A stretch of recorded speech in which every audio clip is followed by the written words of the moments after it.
में सूचित करना है।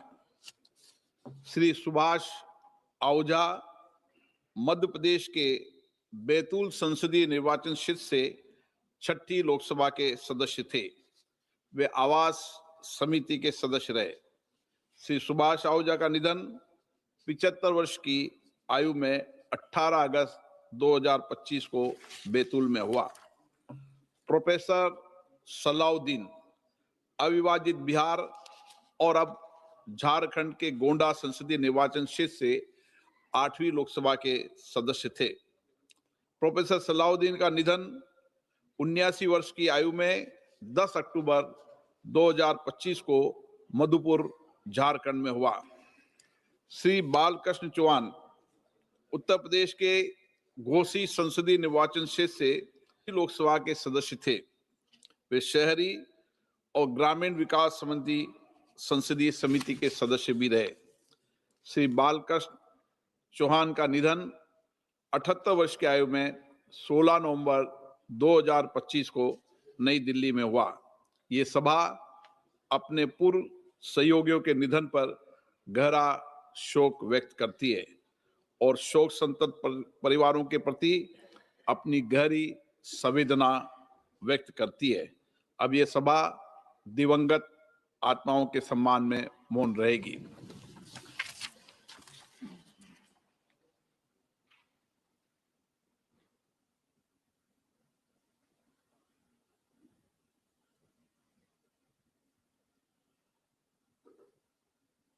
ओम शांति। प्रश्नकाल।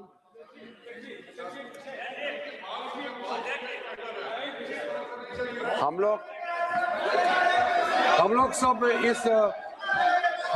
इस सदन का सदस्य है, अलग अलग पार्टी से। हम लोग एक दूसरे का विरोधी है, हम दुश्मन नहीं है। आप बात को सुनो, गंभीरता से सुनो बात को। हम लोग एक दूसरे के दुश्मन नहीं है, हम एक दूसरे के विरोधी हैं। 2014 में बीजेपी का एक एमपी ने एक गलत शब्द प्रयोग किया था विरोधियों के ऊपर। प्रधानमंत्री मोदी जी ने तुरंत अपना एमपी को माफी मांगने के लिए कहा और उन्होंने माफी मांगी, क्योंकि हम इस सदन में लोगों के द्वारा चुने हुए प्रतिनिधियों के हिसाब से काम करते हैं। कल कांग्रेस के रैली में प्रधानमंत्री मोदी जी का कब्र खोदने के लिए बात कहा गया है।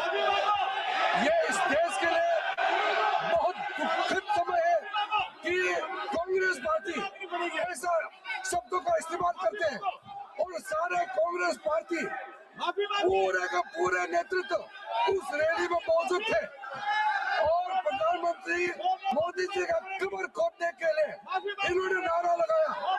इस देश के लिए इससे शर्मनाक, इससे ज्यादा दुर्भाग्यपूर्ण कोई चीज नहीं हो सकता है कि देश के प्रधानमंत्री 140 करोड़ के नेता, विश्व में सबसे प्रसिद्ध, सबसे मजबूत नेता आदरणीय प्रधानमंत्री मोदी जी का कब्र खोदने के लिए कांग्रेस के रैली में बात कहा गया है।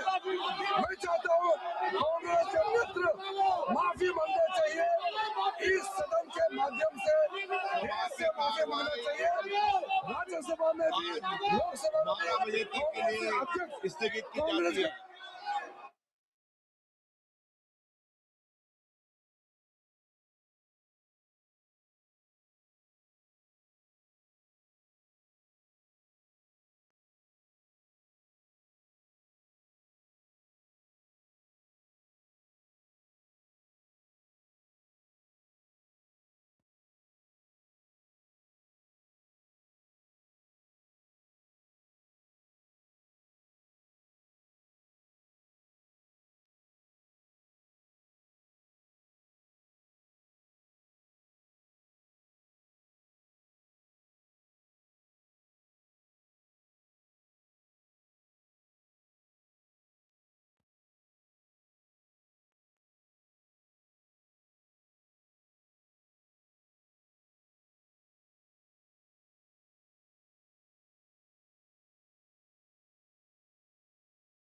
राजनीति का स्तर कांग्रेस पार्टी ने इतना गिरा दिया है, इतना गिरा दिया है जो कल्पना के बाहर है। इसलिए इसकी मैं घोर निंदा भी करता हूं और मैं श्रीमती सोनिया गांधी जी से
supported Vajpayee and he took them to form an NDA, though he has got the majority.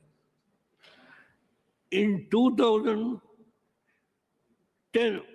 to 14, 2010, again the elections were held under the leadership of Modi Sahab.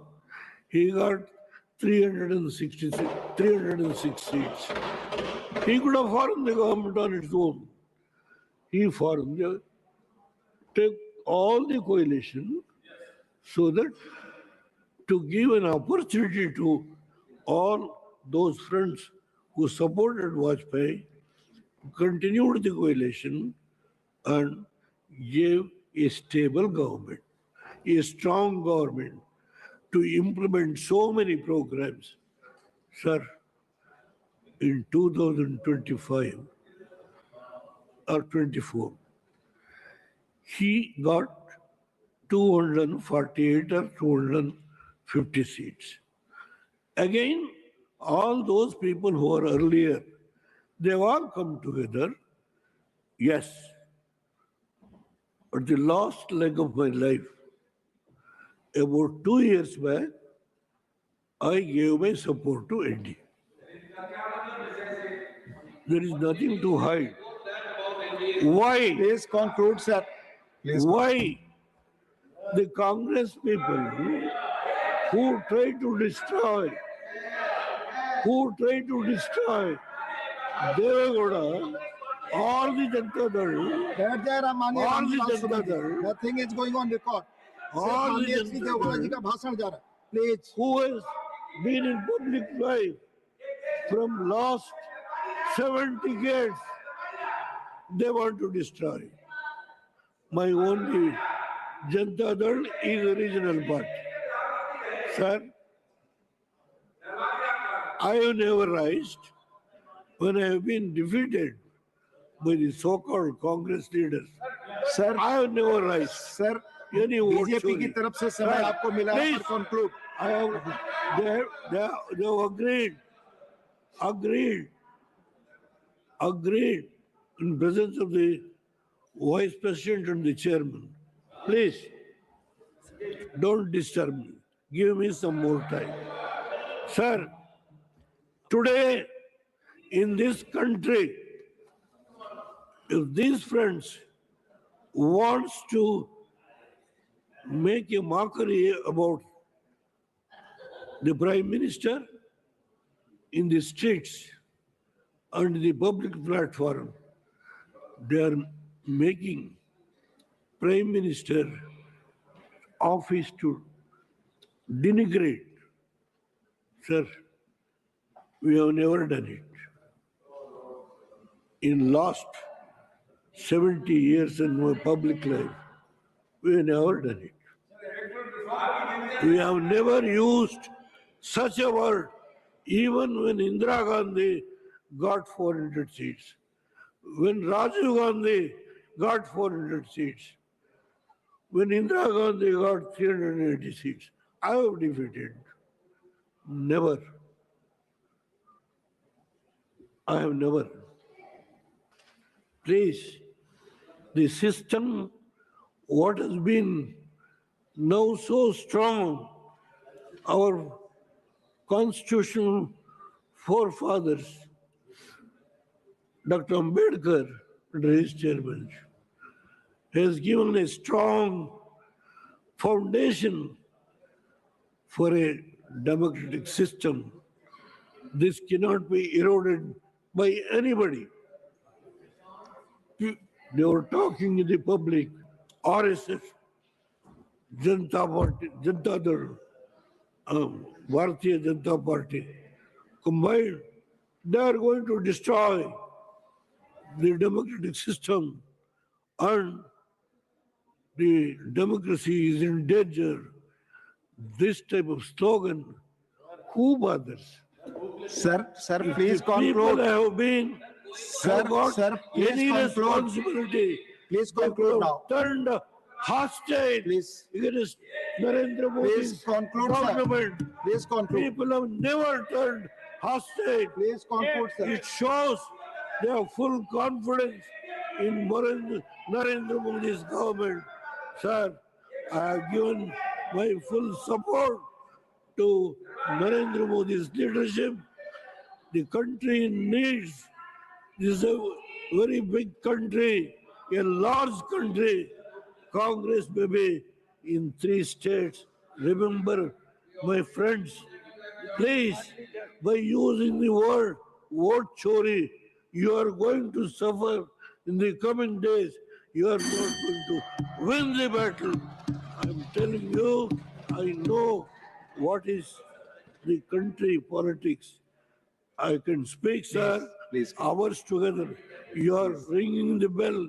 There are so many Sir, there are things. number of I can speakers. quote. My friend, DMK friend is here, who has supported me when I was the Prime Minister. Thank you, sir. What the stand they have taken, I know that, because to maintain their political strength in as DMK in Tamil Nadu, they are fighting. I know. I'm not blaming, but only thing is blaming Narendra Modi's leadership and creating a suspicion in the mind of the voters in this country, which is a large country, that it is what is called vote chori, vote chori, vote chori. What has happened to their mind? Thank you, sir. Let them rectify their Thank you. willful, or a mind which has been corroborated. Don't do that. It is not going to help. Modi's government will Please conclude, continue sir. and fight the battle under his leadership. 2028, we will come back to power. This is Thank you. as an young, oldest Thank you. person in Lok Sabha and Raj Sabha. I'm speaking, I could have spoken more. Pandit Jawaharlal Nehru letter is also here. Thank If you. you want, I can place it on the table of the House. Yes, please place on. What he has written to Thank you. Namrudi Pal and Thank you. West Bengal Chief Minister, Mr. Roy. Thank you. The letter is here. If anybody wants, I can place it on the Yes, table. please place on the record. With these words, Thank you. sir, even though I want to speak a little more, your Sir, it's already not mine. I The am time which has grateful been to you. given to you. At least I'll- you have given that much of time. Thank you. very for much. that. Honorable Thank you K.R. very Suresh much. Reddy ji.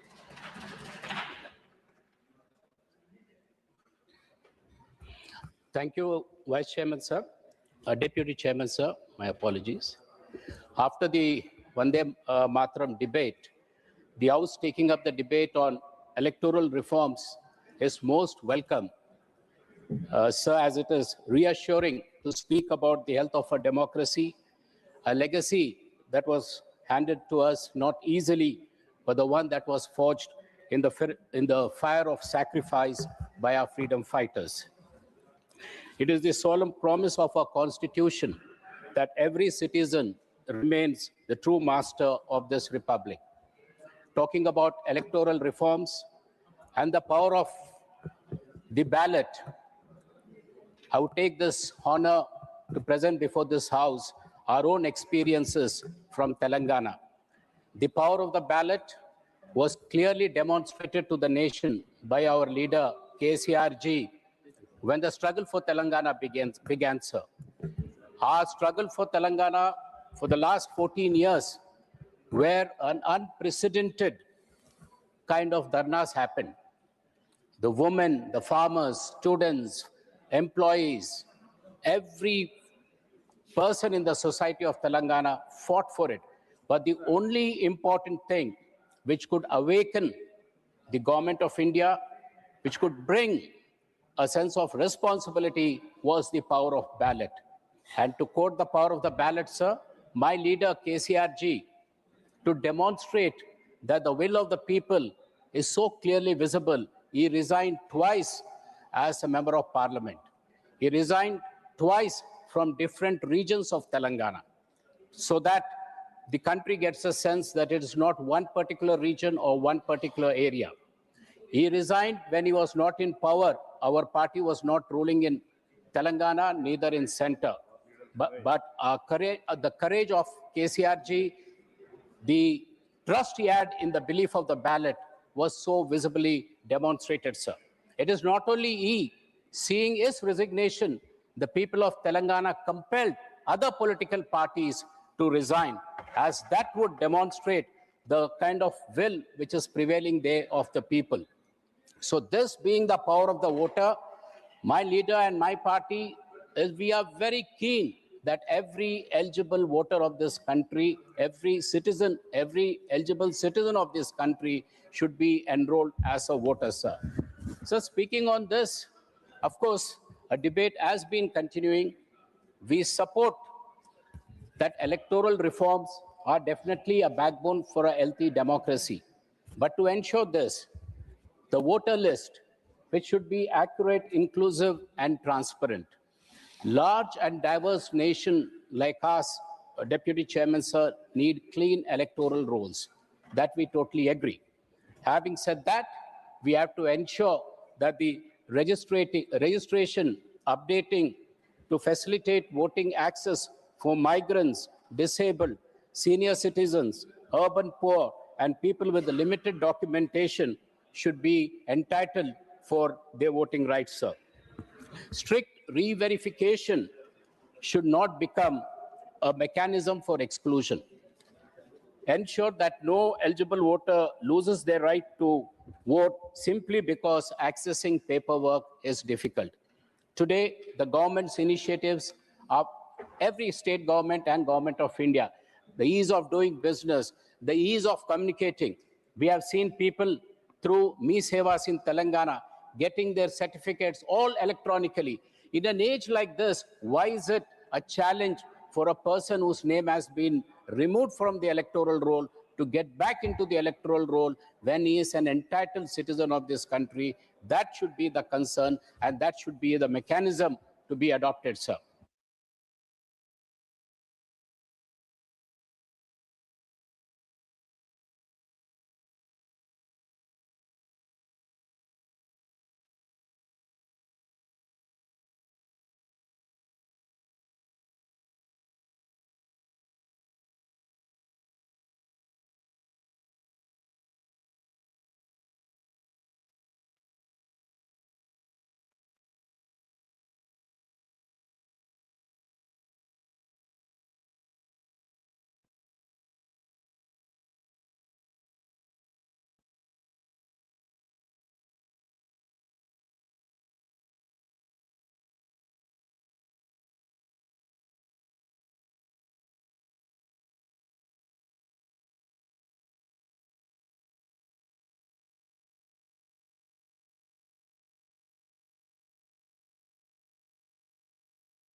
माननीय सभासदों, माननीय सभापति जी,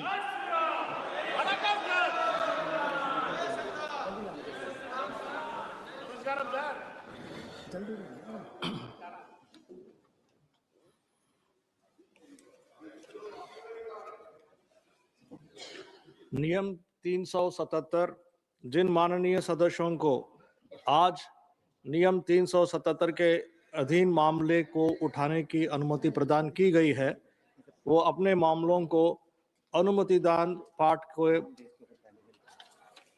20 minute के अंदर व्यक्तिगत रूप से सभा पटल पे रख दिए।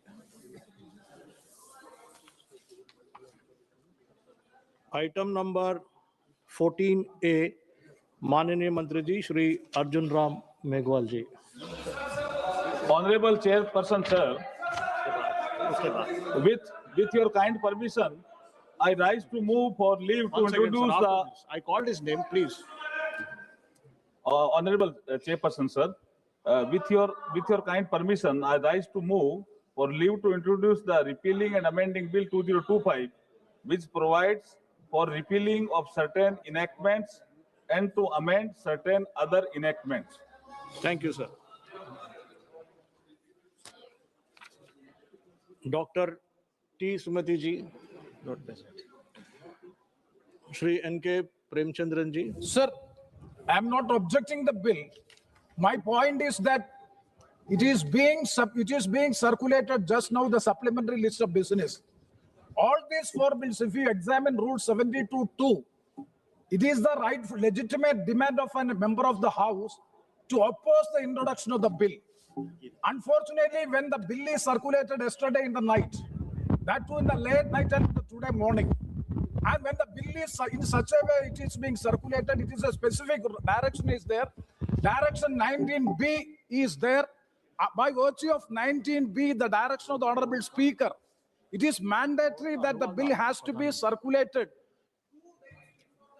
Introduction of the bill. I do admit the fact that the Speaker has every right to abandon it or every right to exempt it. But the point is that the members are getting an opportunity by virtue of subclause 2 of Rule 72, that by which when the bill is being introduced, we will be getting an opportunity to oppose the introduction of the bill. Today afternoon, just half an hour before supplementary list of business is put in the website. So how the members are getting an opportunity to oppose the introduction of the bill without going into the contents of the bill, number one, and also the list is not being circulated, agenda is not being circulated. So my point is that in all these bills, it is not fair on the part of the government in bringing such type of bills and getting it introduced. It is bulldozing of the legislation and the members' rights are being taken away. Parliament cannot be taken for granted. Why the government can very well introduce the bill tomorrow. We are ready to oppose and we can very well state the reasons because the legislative competence. Yes, sir, I heard you. The legislative competence of the bill has to be challenged. If we want to challenge the legislative competence of the bill, we should have some homework. We should have to go to the bill, but unfortunately, we are not getting an opportunity to go through the contents of the bill. Yes, sir, I heard you. Just coming to the House and supporting I it. heard you, sir. You It made is the quietly, point, it sir. is bulldozing of the Nishikant legislation Dubey ji. that may not be allowed. Sir 72(2) ये कहता है कि ये house competent है या नहीं है इस बिल को डिस्कशन करने के लिए या पास करने के लिए। ये जो बिल है सर, ये तो इस हाउस के द्वारा पास किया हुआ बिल है जिसको कि सरकार रिपील करना चाहती है। इसमें कौन सा 72(1) का वायलेशन हो रहा है? Please listen to me. Honorable Speaker, sir, has waived the requirements of Direction 19A and 19B on a request made by the Honorable Minister. प्रश्न ये है कि विधायक को पुनः स्थापित करने का अनुमति प्रदान की जाए। जो सदस्य इसके पक्ष में वो हाँ कहें, जो सदस्य इसके विरोध में कहें वो ना कहें। मेरे विचार में निर्णय हाँ वालों के पक्ष में हुआ, हाँ वालों के पक्ष में हुआ। माननीय मंत्री जी विधेयक को पुनः स्थापित करें। Honorable Chairperson, sir, I introduce the bill. Thank you. Thank you sir.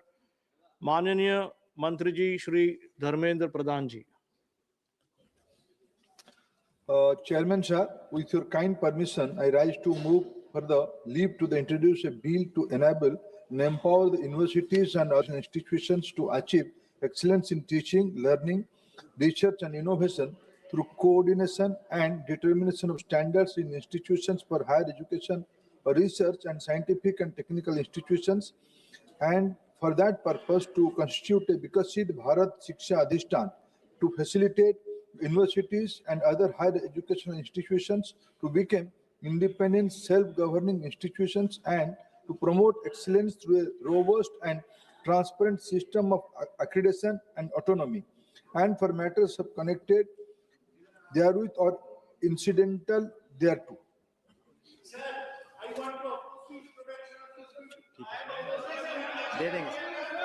Sir, you will be given an opportunity to speak. I will give an opportunity. Kindly be seated. There are listed members to be given opportunity. Mananiya Srimati Jyoti Mani ji. Not present. Mananiya Srimati K. Kavya ji. Mananiya Shri Manish Tiwari ji. Mr. Chairperson, I rise to oppose the introduction of the Viksit Bharat Shiksha Adhishtan Bill 2025 under Rule 70(1) of the Rules of Procedure and Conduct of Business in the Lok Sabha. The grounds for the opposition of the bill are as follows. First, the bill results in excessive centralization of higher education and violates the constitutional distribution of legislative competence. While Parliament may legislate under entry 66 of List 1 on coordination and determination of standards, this power is limited and cannot be used to occupy the entire field of legislation. The bill goes far beyond standards and intrudes into administration, affiliation, establishment, and closure of university campuses, their institutional autonomy, matters falling within entry 25 of List 3 and entry 32 of List 2, which covers incorporation and regulation of state universities. Second, the bill suffers from excessive delegation of legislative power, vast and substantial, ranging from accreditation frameworks, degree granting powers, penalties, institutional autonomy, and even supersession are left to be determined by rules, regulations, and executive direction. This abdication of essential legislative functions violates settled constitutional principles governing delegated legislation. Third, the bill undermines the autonomy and independence of statutory regulatory bodies by making them bound by policy directions of the central government and subject to supersession at executive discretion. Such provisions erode institutional independence and offend the constitutional requirement of fairness, non-arbitrariness, and check on executive power under Article 14. Fourth, the bill also concerns Article 19(1)(g) of the Constitution of India by subjecting educational institutions to pervasive executive control, graded autonomy, intrusive compliance requirements, severe penalties, and closure powers. It imposes disproportionate and unreasonable restrictions on the right to carry on education as an occupation. While regulation in the public interest is permissible under Article 19(6), the bill goes far beyond reasonable regulation and vests unguided overboard powers that fail the test of proportionality as laid down by this House and the Supreme Court. And last, Mr. Chairperson, sir, I oppose the bill given the overriding clause given by this bill over all other laws, coupled with the powers to supersede existing regulatures, raising serious concerns of arbitrariness, legal uncertainty, impacting institutions established under state laws without any safeguards. And I do hope, Mr. Chairperson, sir, that the minister would reply to each and every ground on which the introduction of this bill has been opposed. Mananiya Shri N.K. Premchandran ji. Sir, thank you Yes, very sir. much for... I will give an opportunity to you. Sir, Sabat thank Rai you ji. very much. Please be seated. Yes, sir. Please continue. Sir, thank you very much for affording me this opportunity to object the introduction of the bill. It is very difficult as far as I am concerned to even pronounce. A member from the South India, it finds it very difficult so as to even pronounce the bill. Name of the nomenclature of the bill, the Viksit Bharat Shiksha Adhishtan. I can't understand what is meant by Adhishtan as the bill 2025. So my first objection is the nomenclature of the bill by virtue of Article 348, Clause B. The authority, notwithstanding anything contained in foregoing provisions of this part, until Parliament by law otherwise provides, the authoritative text of a bill to be introduced or amendments there to be moved in either houses of the Parliament or in the House or either house of the legislature of the state shall be in English language. So the bill, the nomenclature of the bill shall be, it is not may. This is Article 348, Clause B, the authority text of a bill shall be in English, but unfortunately the bill, the nomenclature of the bill, it is being, I don't know which language it's, whether it is Sanskrit or Hindi, I don't know, the Vikasit Bharat Shiksha Adhishthan Bill 2025, that is my first objection. And the second objection is regarding the issue that is the entry 66 in the schedule in the central list. I do agree with regarding the higher education, but unfortunately the education, even the higher education is also included in the concurrent list in the 7th schedule in the state list. Sir, 1972, by through 42nd amendment, this education is put in the concurrent list. What is the purpose of putting it in the concurrent list? Before that, it was absolutely within the domain of the state list. And what is the purpose of it? The main purpose is that the local resources and the requirements of the concerned state should be taken into consideration in framing the legislation in respect of the education. But as far as this bill is concerned, if you go through the contents of the bill, it is mandatorily the state governments and all the universities, even a university which is established under an act of the state government, they are bound to abide by the conditions of the commission. That means indirectly imposing the powers of the central government on which a right which is being vested upon on the state government means it is totally against the federal principles of the constitution, and it is centralization of the power with the center. It is against the basic principles of the federalism which is envisaged in the constitution. That is my second objection. And further the curriculum, the syllabus, and all these things are being determined by this university higher commission. The name is, it is little bit different in Hindi. I don't know it, but I think that it is a higher education commission. There also the political philosophy and the political ideology of the government at the center has to be imposed on the state. That is the main object and purpose of this bill, by which this bill is being brought in, by which the state's resources, the local requirements, and the state culture, tradition, language, that will be taken away means that is also against the basic principles of the constitution, the federal principles of the constitution.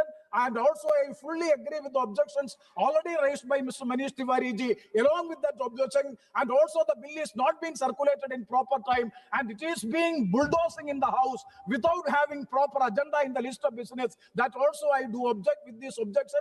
I very humbly request the Honorable Chairperson, please refer this matter for tomorrow so that we can have a detailed discussion regarding the introduction, and otherwise this may be withdrawn by the government. These are my objections. Thank you very much, sir. Professor Saugat Rai ji.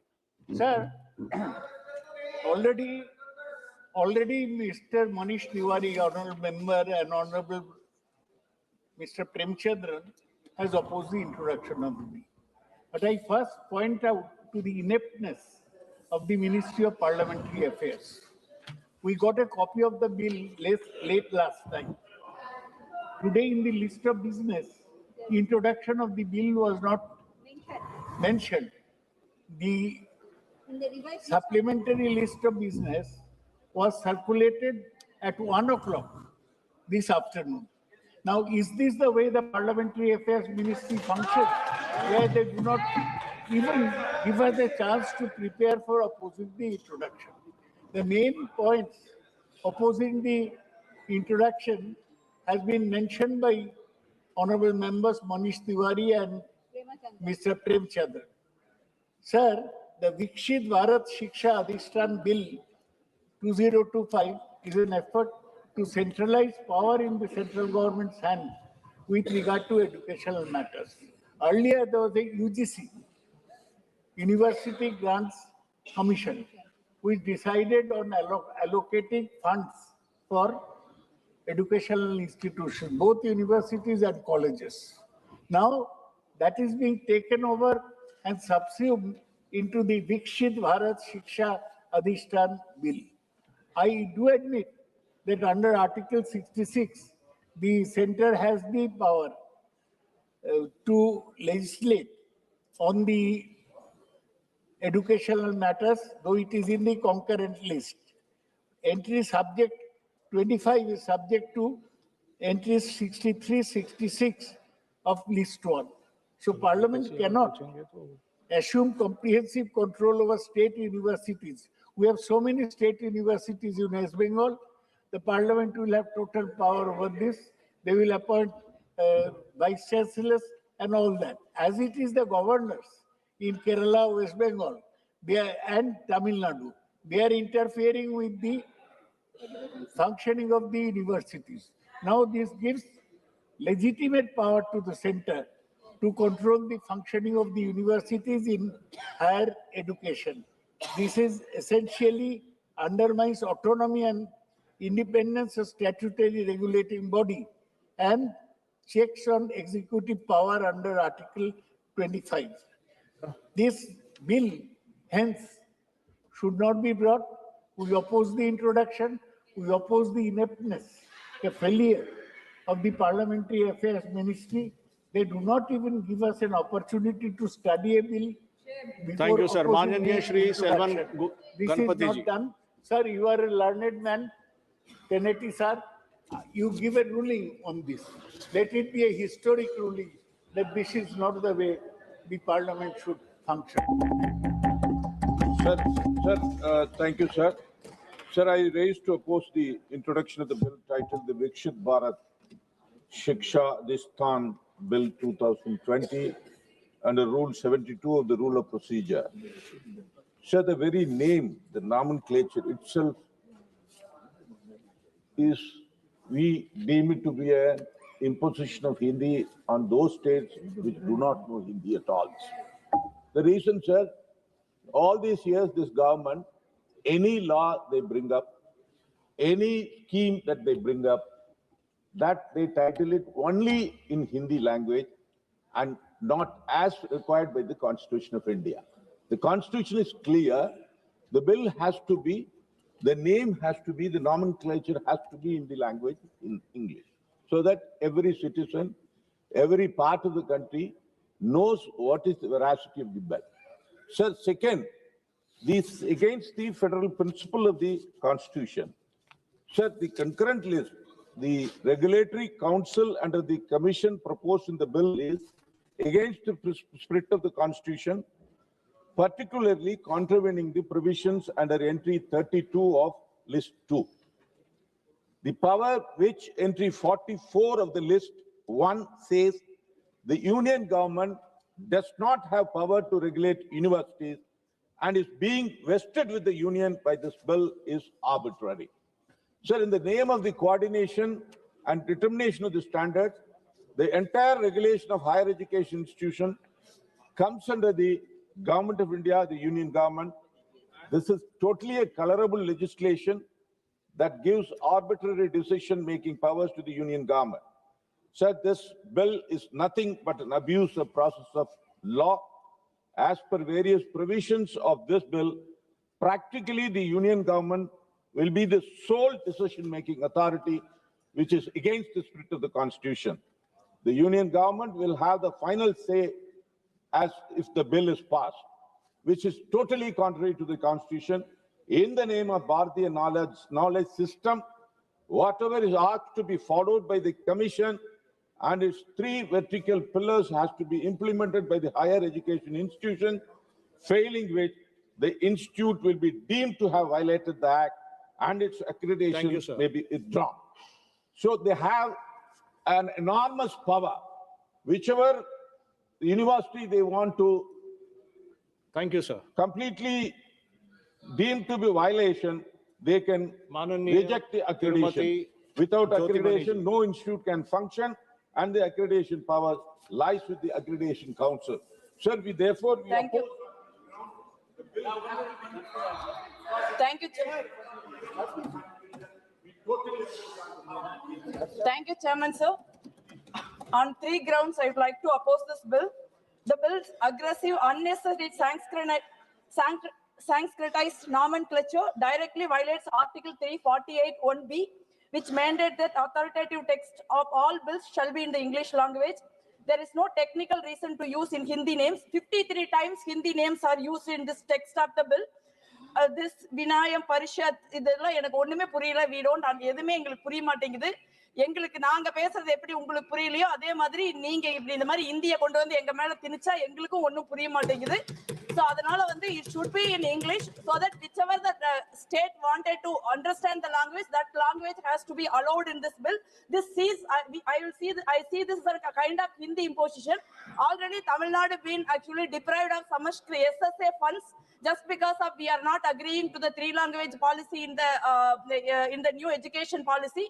This is another way of imposing Hindi on state like Tamil Nadu, which is very successful in 12-language system. Second thing, this is an attack on the federal structure. This bill moves forward despite the parliamentary standing committees on education explicit finding that the bill maintains the union government heavy composition and insufficient state representation. Sir, actually, given that state public universities and their affiliated colleges educate over 81% of India's total students enrollment and govern a network of over 46,000 affiliated institutions nationwide.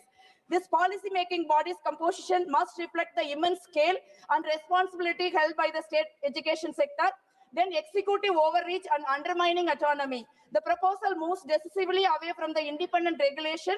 Provisions granting the union government overriding power over the commission represent a clear attempt at executive outreach, fundamentally violating the doctrine of separation of powers by subordinating a key regulatory body of the executive. Clause 11(4) clearly states that regulatory council needs the prior approval of central government to provide or revoke authorization of higher educational institution, the authority to grant degrees. On this ground, I oppose the introduction of the bill. Thank you, sir. Thank you, ma'am. प्रश्न ये है कि विधेयक को पुनः स्थापित करने का अनुमति प्रदान की जाए। जो सदस्य इसके पक्ष में हाँ है हाँ, जो सदस्य इसके विरोध में है वो ना कहें। मेरे विचार में निर्णय हाँ वालों के पक्ष में हुआ, हाँ वालों के पक्ष में हुआ। माननीय मंत्री जी विधेयक को पुनः स्थापित करें। Sir, I introduce the bill and propose that this should go to. Sir, 1 second, sir. 1 second. I introduce the bill, sir. माननीय मंत्री जी किरण रिजिजू जी। During the meeting in the Business Advisory Committee, many honorable members have requested that this is a extensive bill and we need further deliberation on this bill. So government hereby proposed to send it to joint parliamentary committee and we authorize the honorable speaker to constitute the JPC in consultation with the other house and also with various political parties. Matter is placed. माननीय मंत्री जी item number 14C माननीय मंत्री doctor Jitendra Singh ji. Speaker sir, with your kind permission, I rise to move for leave to introduce the Sustainable Harnessing and Advancement of Nuclear Energy for Transforming India Bill 2025. Thank you, Speaker sir. Thank you, sir.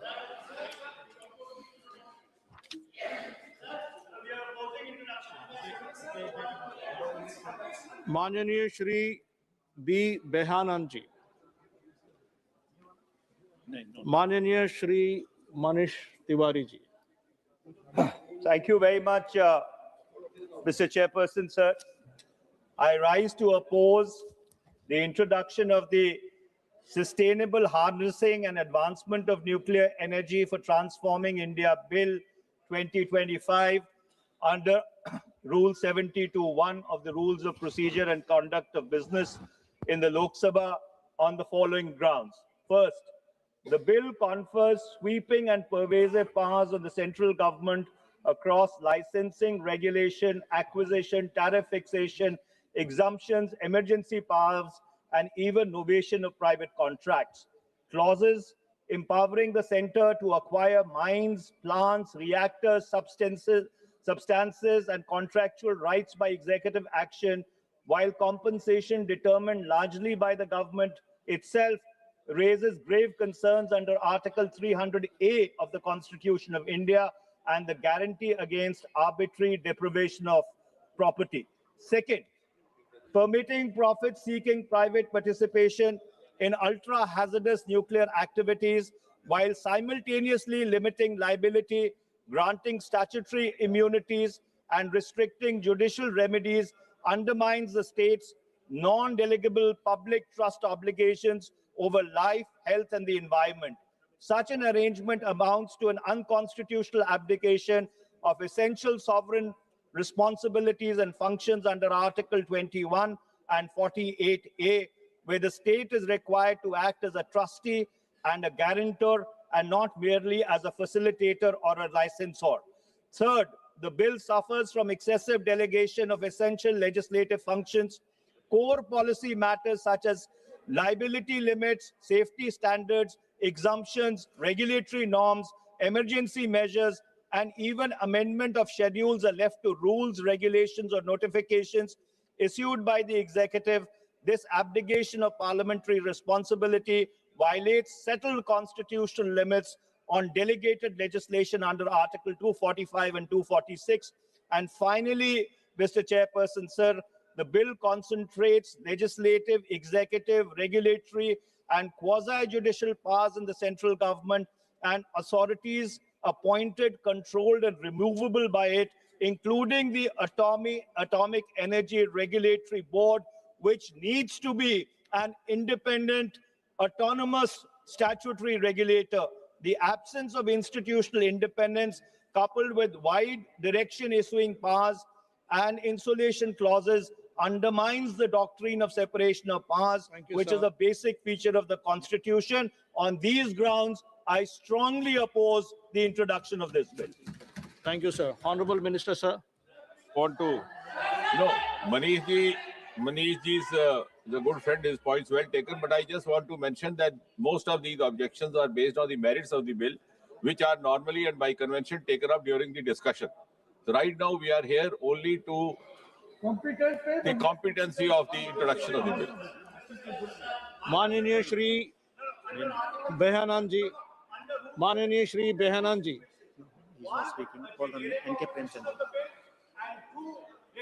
माननीय Shri N.K. Premachandran ji. Sir, And on legislative competence, Premchandran ji. yeah, sir. Thank you very much, sir. Sir, by Rule 72(2) of the Rules of Procedure and Conduct of Business in Lok Sabha, I do oppose the bill, the Sustainable Harnessing and Advancement of Nuclear Energy for Transforming India Bill 2025. So my point is, it is against the principles, against the directive principles of the state policy in Part 4 of the Constitution of India. Because the entire purpose of this bill, promoting this bill, we are having the Atomic Energy Act. And also we are having all these legal mechanisms are also there. And you see that the nuclear energy as well as rare earth minerals and mining and mineral separation and the nuclear section, everything is being vested with the public sector undertakings. The basic purpose by which this law is being brought in is so as to privatize this nuclear energy sector for the private companies. I am not mentioning any companies. I am from an area, beach from the minerals, beach and mineral area, by which we are having abundant thorium is there, supply is there, but unfortunately it is not being exploited and utilized by the government public sector undertakings so as to make use by the private entities and the private corporates for which this bill is being brought in. So it is against the directive principles of state policy. Therefore, I strongly oppose the introduction of the bill on the basis of this objection. Thank you very much, sir. Shri Professor Saugat Rai ji. I oppose this bill with a long name. Sustainable harnessing of etc. etc. Now, this bill is being a watershed in the history of development of nuclear power in the country. You know, the Pandit Jawaharlal Nehru, our first Prime Minister, he set up the Atomic Energy Commission. The Atomic Energy Commission made significant progress in harnessing atomic energy. We had our first nuclear power plant in Tarap. India undertook 2 nuclear implosions, whatever you call it. First at Pokhran in 74, then under Atal Bihari Vajpayee, again in Pokhran in 1990. So nuclear energy has been a matter which has exercised. Kindly be seated, please. Excuse me. Importance to repeat. Remember, sir, in 2000. Mananiya Sanjay Jaiswal ji, during Manmohan Singh's prime ministership, there was a big dispute in the country over nuclear liability bill should be introduced. Manmohan Singh's purpose was to get nuclear energy technical know-how from America and other countries. Now this is a new step where slowly the nuclear energy sector is sought to be given over to private sector. The government has been talking about this for some time, and now we have the Adani's big in power sector. Now they want to get into nuclear power sector, and this bill is meant to facilitate Adani and other people. 1 second, sir. I heard you, sir. This is a basic. माननीय मंत्री श्री किरण रिजिजू जी. Since honorable members are repeatedly raising the opposition, opposing the introduction of the bill, today we are not passing the bill. There is no proposed for consideration. It is only introduction of the bill. And most of the opposition are coming, which are repeatedly being mentioned by honorable member, including what Manish Tiwari has mentioned. I have a specific point only. Under Rule 72(1), it is very specific on the legislative competence of this house to bring this legislation. Yes. And under Schedule 7 of the Constitution, in the list of union list at serial number 6, it is very specific. Atomic energy and mineral resources necessary for its production. Yes. So this house has very much have its full legislative competence to bring this bill. And as the Honorable Minister has stated, if there are consideration on merits, it should be brought out at the time of consideration. At this point of time, it is only introduction of the bill. So that will come back. Today, we are not putting it for consideration. If we assume that it is not in the competence of the House to bring, even if it is assumed that it is not in the competence of the House to bring in a bill related to nuclear energy or atomic energy, may I remind the honorable members in the House that the same House brought the Atomic Energy Act 1962 when Pandit ji was the Prime Minister, Pandit Jawaharlal Nehru, and the same House brought the CLND bill when Dr. Manmohan Singh was the Prime Minister.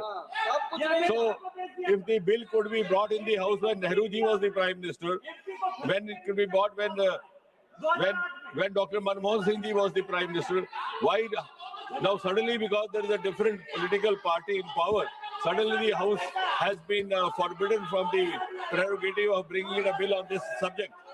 Yes, sir. I heard both the sides. प्रश्न ये है कि विधेयक को पुनः स्थापित करने के अनुमति प्रदान की जाए. जो सदस्य इसके पक्ष में है वो हाँ कहें, जो सदस्य इसके विरोध में है वो ना कहें. मेरे विचार में निर्णय हाँ वालों के हुआ, पक्ष में हुआ, हाँ वालों के पक्ष में हुआ. माननीय मंत्री जी विधेयक को पुनः स्थापित. Sir, I introduce the bill. Item number 16 अनुदानों की अनुपूरक मांगे. श्री नीरज मौर्य जी.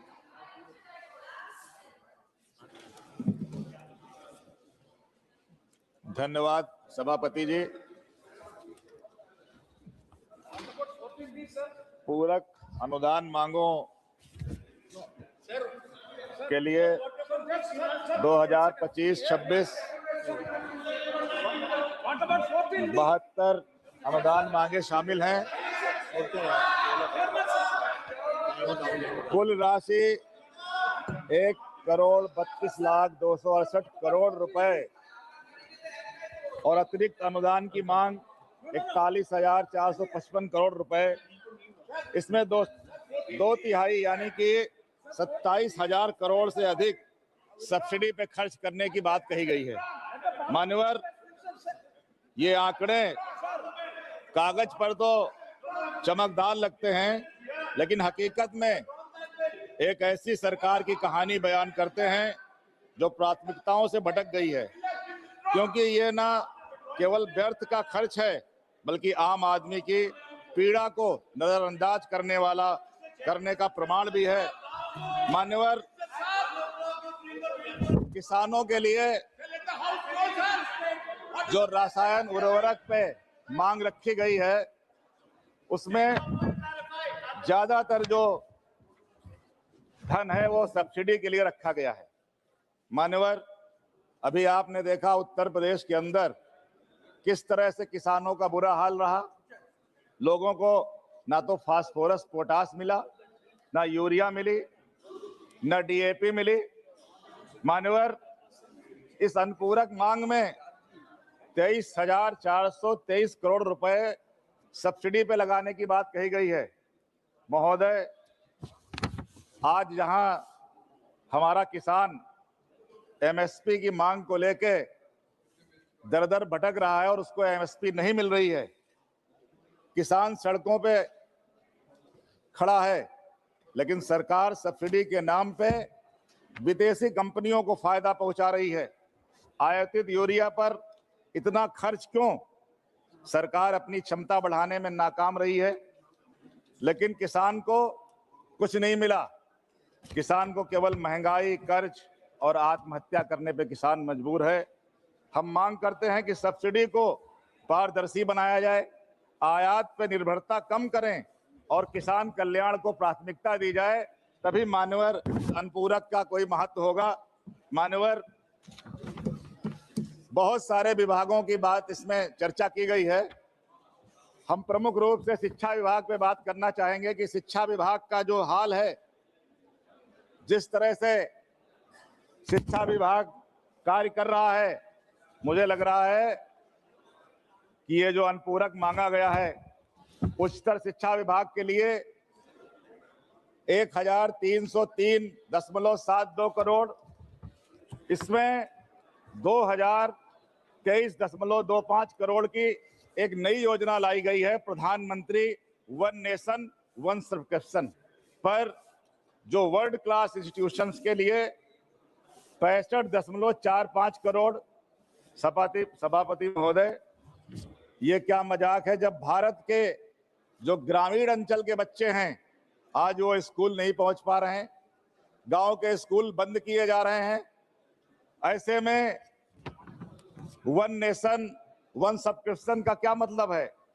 जो डीम्ड यूनिवर्सिटीज हैं उनके लिए 42.63 करोड़ रुपए की मांग की गई है, जबकि जो SC ST के लिए मात्र 2.04 करोड़ और ST के लिए तो केवल 33 लाख रुपए की मांग की गई है। ये भेदभाव क्यों? शिक्षा का अधिकार का जो कानून है वो अधर में लटका हुआ है। राष्ट्रीय शिक्षा नीति का वादा अधूरा है, लेकिन पूरक मांगों में एलीट इंस्टीट्यूशन को प्राथमिकता। हमारी मांग है बुनियादी शिक्षा पर फोकस किया जाए, RTE को मजबूत बनाएं, ना कि चमकदार योजनाओं के नाम पर फंड बर्बाद करके ये जो 90,812 करोड़ के ग्रास वे का हिस्सा है, जो सेविंग से मैच तो हो रहा है, लेकिन सेविंग कहां से आई? शिक्षा बजट में कटौती करके आई है। तो शिक्षा के बजट को काटा ना जाए, लेकिन शिक्षा की गुणवत्ता को भी महत्व दिया जाए। ये हम आपसे, सरकार से आपके माध्यम से मांग करते हैं। मान्यवर, अनुपूरक जो बजट आया है, इस बजट में अच्छा होता कि हमारे बरेली के अंदर एक synthetics and chemicals limited rubber factory के 1400 से अधिक स्थायी और हजारों अस्थायी श्रमिक जो बेरोजगार हो चुके हैं। फैक्ट्री बंद है और लगभग 1432 कर्मचारियों की देनदारियों का मामला भी लंबित है। मान्यवर, बेरोजगारी और आर्थिक बदहाली के कारण इन परिवारों पर जीवन यापन का गहरा संकट लगातार बना हुआ है। फैक्ट्री प्रबंधन ने बकाया वेतन और अन्य देयों का समुचित भुगतान नहीं किया। सरकार की उदासीनता के कारण ये परिवार भूखों मरने के पर मजबूर हैं। सरकार इन श्रमिकों के भुगतान की व्यवस्था भी अगर इस अनुपूरक में करती तो शायद उन परिवारों का भी कुछ भला हो जाता, लेकिन मान्यवर सरकार ने उनकी तरफ ध्यान ही नहीं दिया। मान्यवर, अनुपूरक बजट आता है, मुख्य बजट आता है और हम सब लोग यहाँ 543 लोग चुन के आते हैं। मान्यवर, हम लोग अपने क्षेत्र में जब जाते हैं तो जनता हर तरफ विकास की बात करती है, क्योंकि एक यहां से नारा दिया जा रहा है विकसित भारत का नारा, और हम लोग खास करके जो मेरा आंवला क्षेत्र है, मैं ग्रामीण अंचल से आता हूं। ग्रामीण क्षेत्रों में आज भी रास्ते अच्छे नहीं हैं, सड़कें अच्छी नहीं हैं, पीने की पानी की व्यवस्था अच्छी नहीं है, स्वास्थ्य सेवाएं अच्छी नहीं है। मान्यवर, जब हम लोग जाते हैं तो लोगों की अपेक्षा रहती है कि वो हमसे कुछ विकास की बात करते हैं, कुछ उम्मीद करते हैं, लेकिन मान्यवर सरकार ने जब केंद्रीय सरकार को खर्च करने का बजट कम लगा तो सरकार ने अनुपूरक की मांग कर ली। लेकिन मान्यवर हम सांसदगण, जिनको बहुत कम सांसद निधि दी जाती है 5 करोड़ की, आप कृपया कंक्लूड। जब हमारे पास विकास की कमी आए या हम लोग नहीं काम कर पाते तो हम किससे पैसा मांगे? इसलिए मान्यवर मैं आपके माध्यम से कहना चाहूंगा कि इस विकास में सरकार को हम सांसद लोगों की निधि को बढ़ाने पर भी विचार करना चाहिए। मान्यवर, जहां तक मुझे जानकारी है कि सांसद निधि सन 2010 में 5 करोड़ की गई थी। 5 करोड़ तब की गई थी जब जीएसटी नहीं थी। आज पूरे देश की कई विधानसभाओं में जो विधानसभा के सदस्य हैं, उनका क्षेत्र छोटा होता है, लेकिन उनकी निधि हम सांसदों से ज्यादा है। मान्यवर, 5 करोड़ कहा जाता है, उसमें भी 10 लाख कंटीजेंसी काट लिया जाता है, माननीय, और जीएसटी लगाई जाती है। धन्यवाद। इसलिए मान्यवर प्रोफेसर सौगत राय जी, मान्यवर मेरी बात सुन लीजिए आप। माननीय प्रोफेसर सौगत राय जी,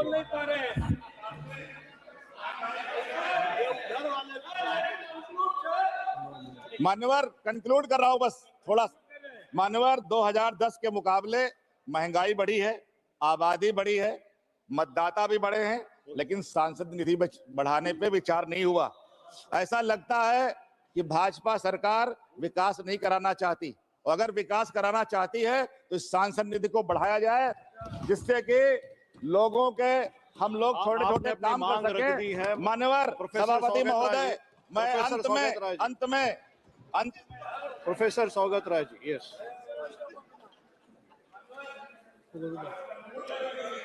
उनको रोकने को बोलिए। नहीं, सौगत राय जी आप बोलिए।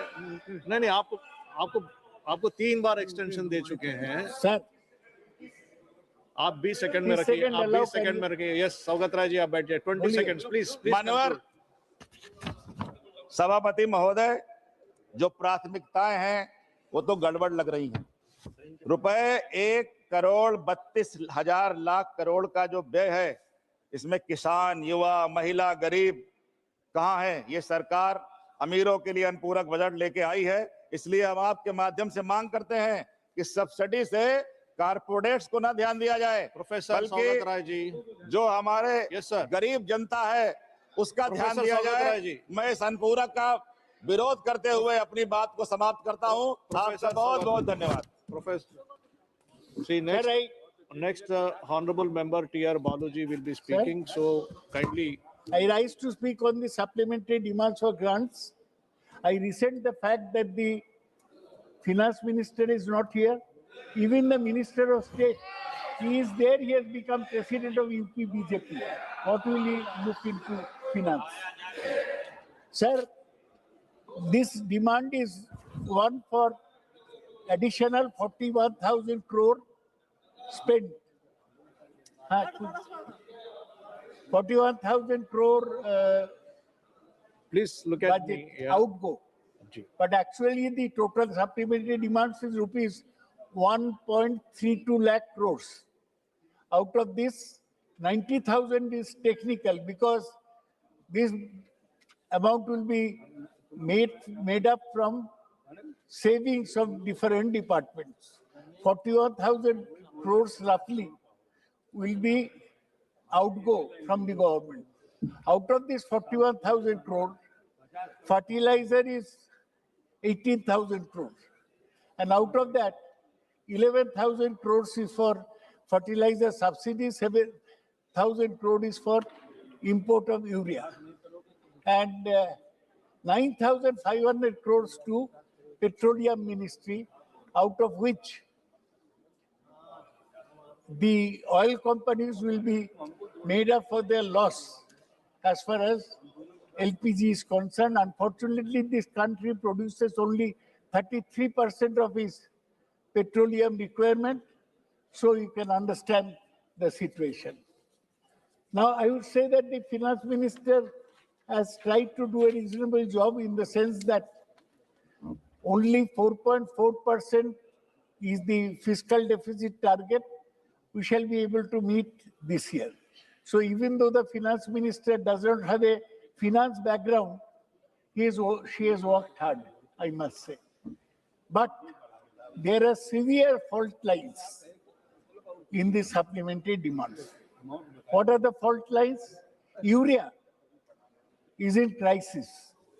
Farmers are lining up every day from the morning to get urea. Urea is being sold in black market. The government is doing nothing about that. Our production will be hit because of lack of urea.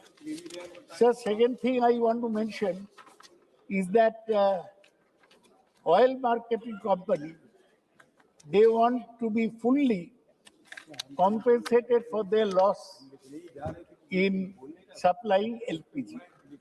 So we may be in for another LPG subsidy, LPG price rise.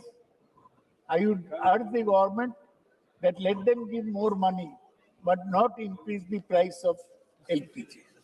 Now, I was saying that there are some fault lines in this whole budget. Why? Because even though we are controlling this thing, another is Vodafone. Vodafone government is considering relief for the financially stretched telco. So I'd like to know whether government will actually give the answer. Now, sir, you are a studious man. You must have noticed 5 months ago, Modi's friend Trump, he said that India is a decaying economy, finished economy. This is what Trump said. I want to know what the central government says.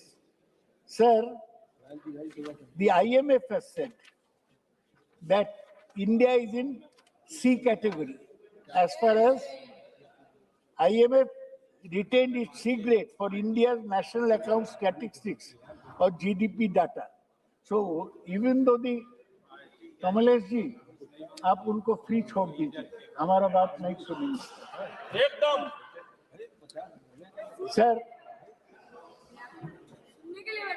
sir GDP, they are saying that GDP growth is increasing, but IMF is saying that this is C grade in statistics.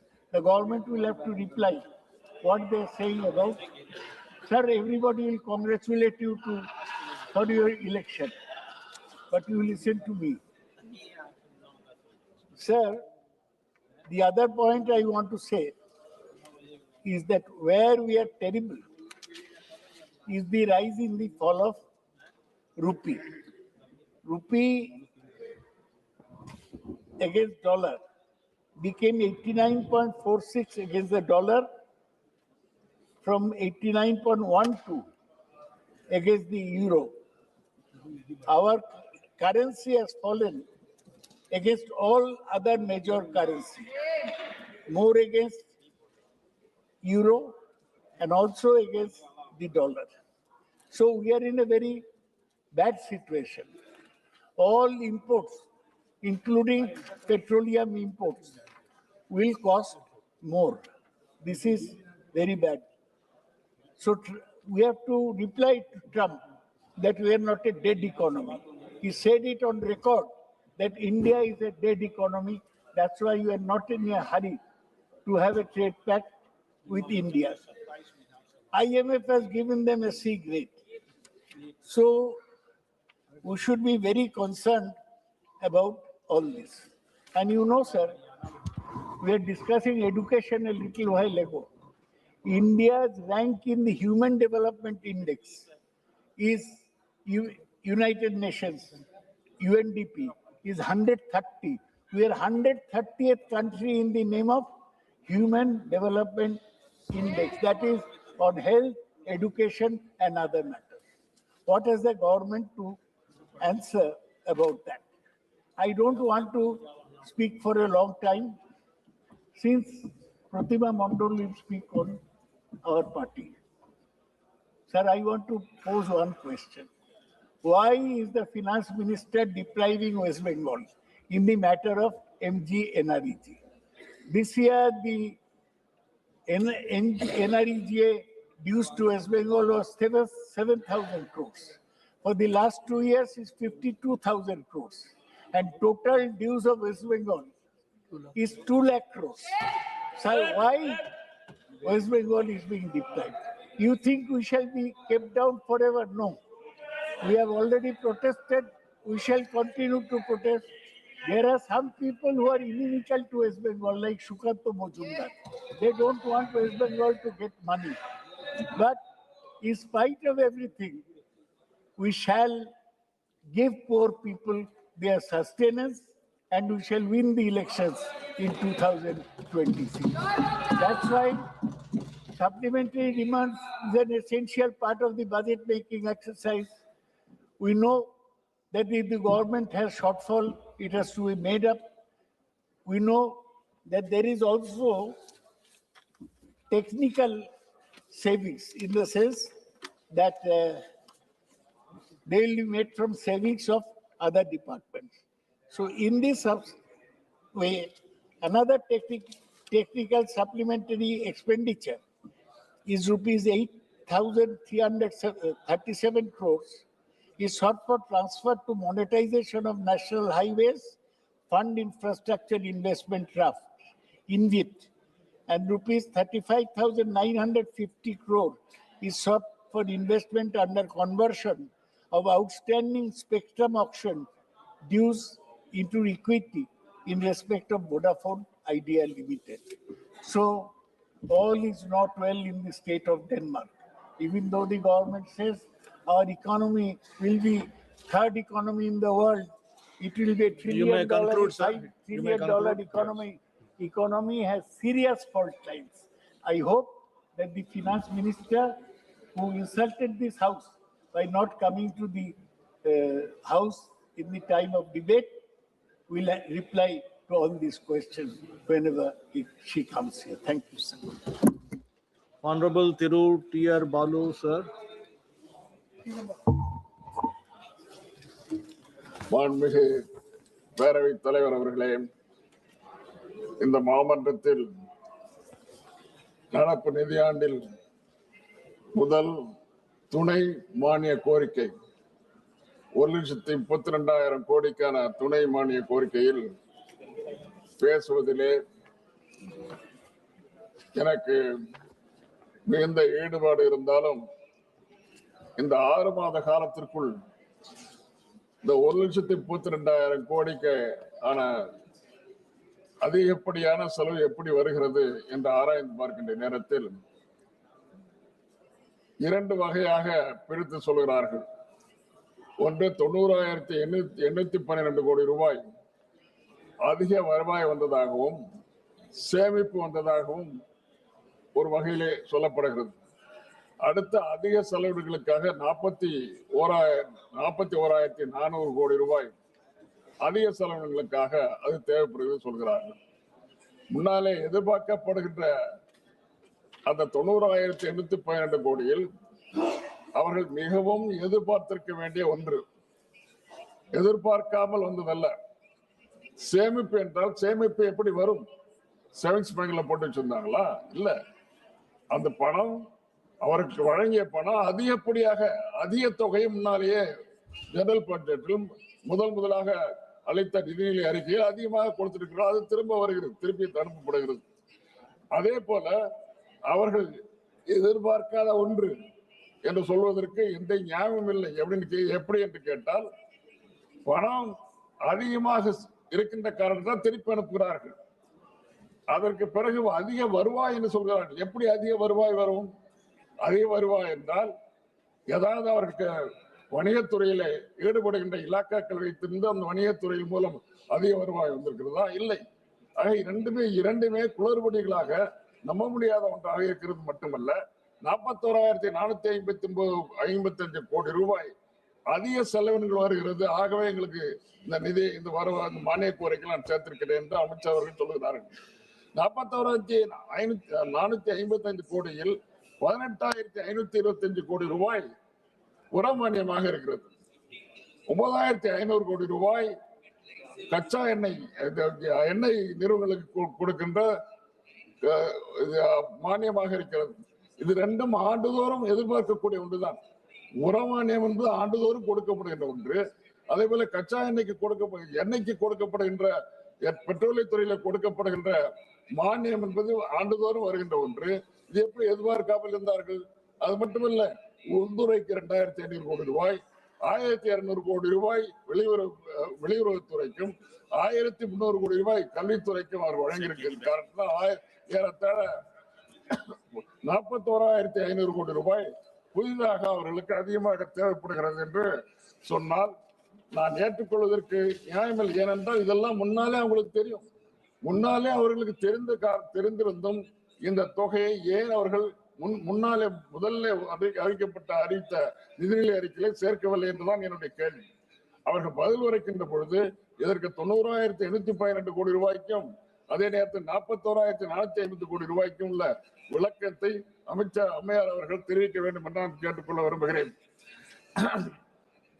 இந்த நிதி மானிய கோரிக்கையில் மிகவும் கவனமாக பார்க்க வேண்டியது என்னவென்றால், அவர்கள் IMF அகில உலக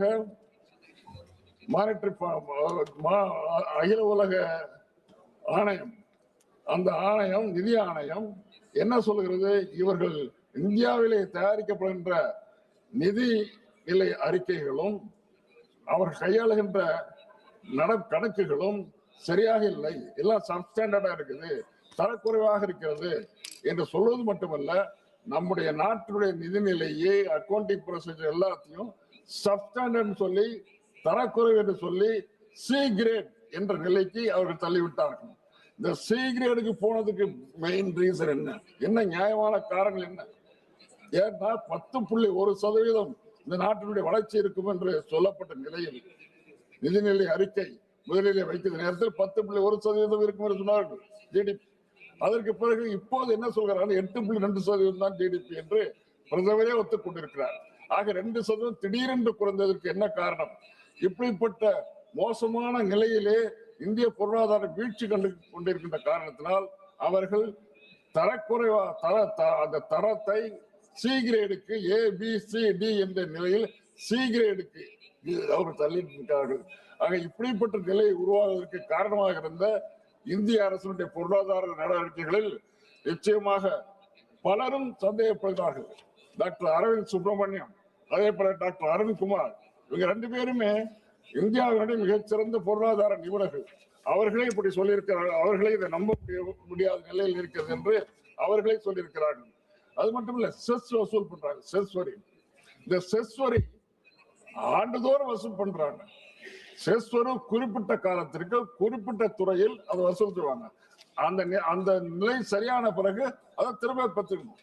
அதே நேரத்தில் குறிப்பிட்ட இலாக்காவுக்கு அந்த பணம் போய் சேரணும், செஸ் வரி போய் சேரணும். அப்படி போகல. குறிப்பா 1975 போடப்பட்ட பெட்ரோலிய செஸ் வரி இன்று வரை 50 ஆண்டுகளா தொடர்ந்து கொண்டிருக்கிறது. கிட்டத்தட்ட 2.9 லட்சம், கிட்டத்தட்ட 3 லட்சம் கோடி வசூலா இருக்கிறது. இந்த 3 லட்சம் கோடி 2.296,000 கோடி வசூலானதுல 902 கோடி மட்டும்தான் பெட்ரோலியத்துறைக்கு போகிறது. பெட்ரோலியத்துறையில OIDB என்ற ஒரு நிறுவனம் இருக்கிறது, ஆயில் இண்டஸ்ட்ரி டெவலப்மெண்ட் போர்டு. இந்த ஆயில் இண்டஸ்ட்ரி டெவலப்மெண்ட் போர்டுக்கு இந்த 2,95,000 கோடி அங்கே போயிருக்கணும். ஆனா போனதா இல்லை. அங்கே போயிருந்தா புதுசா திட்டங்கள் வந்திருக்கும். இந்த எண்ணெய் பற்றாக்குறை, கச்சா எண்ணெய் பற்றாக்குறை 20% மேல இருக்குது. 80% இம்போர்ட் ஆகுது, வெளிநாட்டிலிருந்து இம்போர்ட் ஆகுது. இந்த இம்போர்ட் வெளியுறவுத்துறையிலிருந்து இம்போர்ட் ஆகிற நிறை இல்லாமல் போயிருக்கும். ஆகவே இப்படிப்பட்ட ஒழுங்கினங்களுக்காகத்தான் IMF துறை இன்றைக்கு C கிரேட் என்று நம்மை தாழ்த்திருக்கிறார்கள் என்பதை நான் கவலையோடு தெரிவித்துக் கொள்ள விரும்புகிறேன். இப்போது அது மட்டுமல்ல, அவருடைய துறை, இந்த இந்திய இலாக்கா, இந்தியனுடைய நிதித்துறை அவருடைய இந்தியாவில் இருக்கின்ற மற்ற துறையை நம்ம சரியாக நடத்துவதில்லை. எப்படி நடத்துவதில்லை என்றால் இப்படிதான் செஸ் வரி வாங்குறாங்க, வாங்கிட்டு இவங்களே எடுத்துக்கிறாங்க. 902 கோடி ரூபாய் மட்டும் பெட்ரோலியத்துறை கொடுத்துட்டு மீது 2,90,080 கோடிக்கு மேல அவங்களே வச்சுக்கிறாங்க. இது நியாயமா என்பதை கேட்க விரும்புகிறேன்.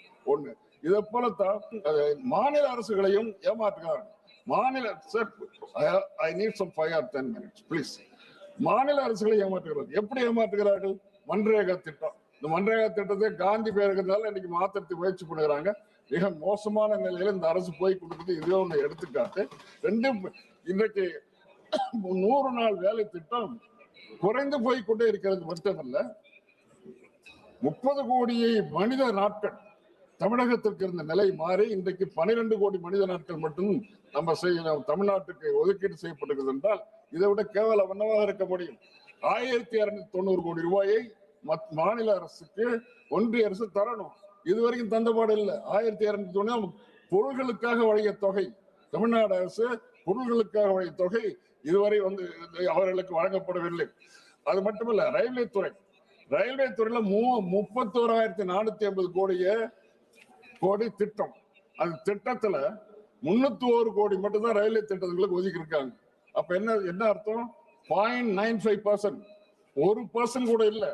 ஆனால் தமிழகத்திலிருந்து மத்திய அரசுடைய வரி வருவாய் கொடுக்கப்படுவது 1 லட்சம் கோடி. இந்த 1 லட்சம் கோடி வாங்கிட்டு 301 கோடி மட்டும் கொடுத்திருக்காங்க சொன்னா அது எப்படி சரியாகும்? ரயில்வே துறைக்கு 301 கோடி, இது எப்படி சரியாகும்? மெட்ரோ ரயில் திட்டம் 5 வருஷத்துக்கு முன்னால் நாங்க திட்டங்களை அனுப்பிச்சோம். 5 வருஷத்துக்கு முன்னால அனுப்பிச்ச திட்டத்துக்கு கொஞ்ச நாளைக்கு முன்னால திருப்பி அனுப்புறாங்க திட்டம். மதுரைக்கும் கோயம்புத்தூருக்கும் மிகப்பெரிய நகரங்களாக இருக்கின்ற 2 இடத்துக்கும் மெட்ரோ ரயில் திட்டம் வேணும் சொல்லி நாங்க அனுப்பிச்சதுக்கு எந்த பதிலும் சொல்லாம திடீர்னு என்ன சொல்றாங்கன்னா 20 லட்சம் மக்கள் தொகைக்கு குறைவாக இருக்கிறது. அது 2011 சென்சஸ். 2011 சென்சஸ்ல எடுத்த போது 20 லட்சம் மக்களுக்கு குறைவாக இருக்காங்க, அது உங்களுக்கு கிடையாது என்று இன்னைக்கு அனுப்பியிருக்கிறாரா? நான் கேட்கிறேன். ஆக்ராவில், இந்தூர்ல, புவனேஸ்வர்ல, நவி மும்பையில இந்த கணக்கு வராதா? அது மட்டுமல்ல, ஜனத்தொகை கணக்கு பார்க்கறது, திட்டத்தை நிறுவது ஜனத்தொகை கணக்கு பார்க்கறதா, வயபிலிட்டியை பார்க்கறதா, லாப நஷ்டத்தை பார்க்கறதா, திட்டத்துல லாப நஷ்டம் வருதான்னு பார்க்கறதா, அல்லது ஜனத்தொகை கணக்கை பார்க்கறதா? இந்த முறை மிக மோசமாக இருக்கிறது என்பதை நான் தெரிவித்துக் கொள்வேன். அதோட பூந்தமல்லியிலிருந்து சென்னை வரைக்கும் ஒரு 10 கிலோமீட்டர். இந்த 10 கிலோமீட்டர் ஆல்ரெடி கம்ப்ளீட் ஆயிடுச்சு, முடிந்து போனது, சேஃப்டி சர்டிபிகேட்லாம் வந்துச்சு. ஆனாலும் அந்த திட்டத்தை இதுவரை துவங்கி அந்த திட்டம் நடைமுறைப்படுத்தவில்லை. இது மிக மிக மோசமான நிலை என்பதை இந்த ஒன்றிய அரசு எப்படி தமிழக அரசை நடத்துகிறது என்பதற்கு இது ஒரு எடுத்துக்காட்டு. Moisture content. விவசாயிகள் நெல்லை விளைவிக்கிறாங்க. செப்டம்பர் மாசத்துல மழை பெஞ்சு அந்த மாதிரி மோசமான நிலை வந்த பிறகு அறுவடைக்கு போகின்ற நிலை, அறுவடை பண்ணாமல் இருக்க முடியாது. அறுவடை பன்றிய நெல்மணிகள் களத்து மேட்டுக்கு வருது. களத்து மேட்டுல இன்னும் ஈரப்பதம் அதிகமாகிறது. 17% தான் ஈரப்பதம் ஒத்துக்கொள்ளப்படுகிறது. ஆனால் 22% வேண்டும் என்று தளபதி மு.க. ஸ்டாலின் அவர்கள் திரும்ப கடிதம் எழுதுகிறார், கேட்டுக்கொண்டே இருக்கிறார். ஆனால் இவர்கள் தரவில்லை. இப்ப என்ன பண்ண போறாங்க? தஞ்சாவூர்ல எங்க இந்த நிலை ஏற்பட்டதோ, தஞ்சை டெல்டாவிலும் காஞ்சிபுரம் செங்கல்பட்டுல இந்த நிலை ஏற்பட்டது. தஞ்சாவூர்ல இவங்க மாநாடு போட போறாங்களா? யாரு? அடுத்த 2-3 மாசத்துல பிரதமர் போக போறாரு. பிரதமர் போகும்போது என்ன வரவேற்பு இருக்கும் என்பதை நாம் பொறுத்திருந்து பார்க்க வேண்டும். இந்த 17% 22% என்பதை அவர்கள் கொடுப்பதற்கு தவிர்க்கிறார்கள். அடுத்தது கல்வி திட்டம், சமக்ர சிக்ஷா SSA ஸ்கீம். இந்த SSA ஸ்கீமுக்கு 3548 கோடி கொடுக்கணும். இந்த 3548 கோடியை புறக்கணிக்கிற முடியாதுங்கிறாங்க. ஏன் முடியாது? கல்வி திட்டத்தை ஏற்றுக்கணும். கல்வி திட்டம் it is not an act, it is a policy only. ஒன்றிய அரசுடைய கொள்கையும் மாநில அரசு கொள்கையும் வேறு இருக்கலாம். இதை நீங்க எப்படி எங்களை இன்சிஸ்ட் பண்ண முடியும்? அந்த கொள்கை எங்களுடைய கொள்கை தான் நீங்கள் ஏற்றுக்கொள்ள வேண்டும் என்று எப்படி ஏற்றுக்கொள்ள முடியும்? நாங்கள் ஏற்றுக்கொள்ள மாட்டோம். இன்னைக்கு இல்லை, எப்போதும் இந்தியை ஏற்றுக்கொள்ள மாட்டோம். இந்தியை ஏற்றுக்கொள்ளாத தமிழ்நாடு தொடர்ந்து நீடிக்கும். இது அறிஞர் அண்ணா அவர்களுடைய கொள்கை, அண்ணன் கலைஞர் அவருடைய கொள்கை. இந்த திட்டத்திலிருந்து நாங்கள் மாறவே மாட்டோம். இந்தி என்றைக்கும் கிடையாது தமிழகத்தில் என்பதை தெரிவித்துக் கொள்ள விரும்புகிறேன். 2010 ஆசிரியர்கள் நியமிக்கப்படுகிறார்கள். 4 லட்சம் ஆசிரியர்கள் தமிழ்நாட்டில் நியமிக்கப்படுகின்ற ஆசிரியர்களுக்கு புது கொள்கை வகுக்கிறார்கள். நீங்க தகுதி தேர்வு பெற்றாதான் நீங்க ஆசிரியரா தொடர்ந்து போக முடியும் என்று சொல்றாரு. 2010 அப்பாயின்மெண்ட் முடிஞ்சிச்சு. இன்றைக்கு 2024, 14 வருஷம் கழிச்சு 2 வருஷத்துக்குள்ள நீங்க தகுதி தேர்வு பெற்று அதுல நீங்க பாஸ் பண்ணாதான், தகுதி ஏற்பட்டாதான் நீ தொடர்ந்து ஆசிரியராக தொடர முடியாது. முடிவதற்கு சான்ஸே கிடையாது. மத்திய அரசு நேரடியாக கோர்ட்டுக்கு போயிட்டு நீதிமன்றத்தை அணுகி புதிதாக அவர்களுக்கு அனுமதி வாங்கி தர வேண்டும். இல்லை என்றால் 4 லட்சம் ஆசிரியர்களுடைய நிலை என்னவாகும் என்பதை அவர்கள் எண்ணி பார்க்க வேண்டும். ஆகவே என்னுடைய அன்புக்குரிய நண்பர்களே, we demand immediate release of pending MNREGA funds due on restoration of labor and materials allegation. Number 2, to approve the increased moisture content of paddy 22% from 17%. Immediate approval of metro projects, Coimbatore and Madurai. Immediate release of rightful due of 3,548 from SSA scheme without any further delay. ஆசிரியர்களுக்காக 2010 வழங்கப்பட்ட அந்த பணி தொடர்ந்து நீடிப்பதற்காக அரசு, இந்த ஒன்றிய அரசு நீதிமன்றத்தை நாடி புதிய அரசு ஆணையை பெற்று அந்த ஆசிரியர்களுக்கு வாழ்வளிக்க வேண்டும் என்றும் கேட்டுக்கொள்கிறேன். வணக்கம். நன்றி. Thank you. Thank you, honorable member. Sri K.C. Neni Shivnathji. Thank you, sir. I raise to speak on first batch of supplementary demand of grants for year 25-26. This batch covers 72 grants with government seeking Parliament's approval for additional gross of 1.32 lakh crores. Sir, some of honorable members from opposition have spoken about economic disorder, but the facts are different.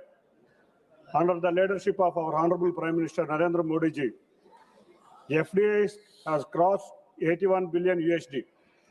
MSP for major crops has gone up by 50 to 70% with record procurement helping farmers, and over 75% of defense capital budget is now kept for Indian industry, boosting jobs and national security. Now speaking about supplementary demand for grants 25-26.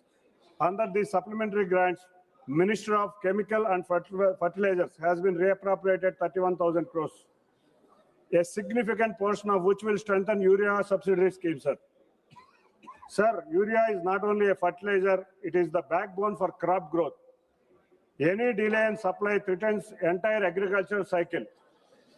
This year, Andhra Pradesh faced sudden surge in demand during peak Kharif season. At this critical moment, our Chief Minister Nara Chandrababu Naidu ji personally intervened. He took up issue with Union government. The Minister J.P. Nadda ji, who swiftly responded, releasing fresh stocks and ensuring uninterrupted supply across the state. This timely assistance protected our farmers, our crops, and their livelihood. Sir, an amount of 18,800 crores has been reappropriated to the Ministry of Road Transport and Highways. The Union government has built 10,660 kilometers highways in financial year 25, exceeding its target of 10,400 kilometers. This indicates government commitment to ensure connectivity across the country. Another critical transport project to ensure connectivity is the metro rail. Sir, among all the southern states, Andhra Pradesh is the only state without metro rail system. In this background, Vijayawada and Vizag metro projects are not just transport systems, they are necessary for the growth of this region and achieving Prime Minister's goal of Viksit Bharat. Sir, 1,303 crores is being reappropriated to Ministry of Education. One of the key sectors in education is medical, for which building of new colleges are essential. Sir, when there is a crunch in financial resources, the central government from time to time comes up with innovative models to ensure development does not stop. But sir, YSRCP party today in AP is opposing the development of medical colleges. This is the sector they themselves neglected with inaction and false promises. They promised to build 17 new medical colleges, but the truth is that not even a single stone was laid to most of them. In 4 years of YCP government, instead of 85,000 crores, they have spent less than 1,000 crores. In this space, it will take 15 years for completion of these 17 medical colleges. Sir, after failing so badly, the same party now opposes nationally approved PPP model. The Department of Economic Affairs, Government of India has notified this model, and the apex body of medical education, the National Medical Commission, has recommended to build PPP medical colleges.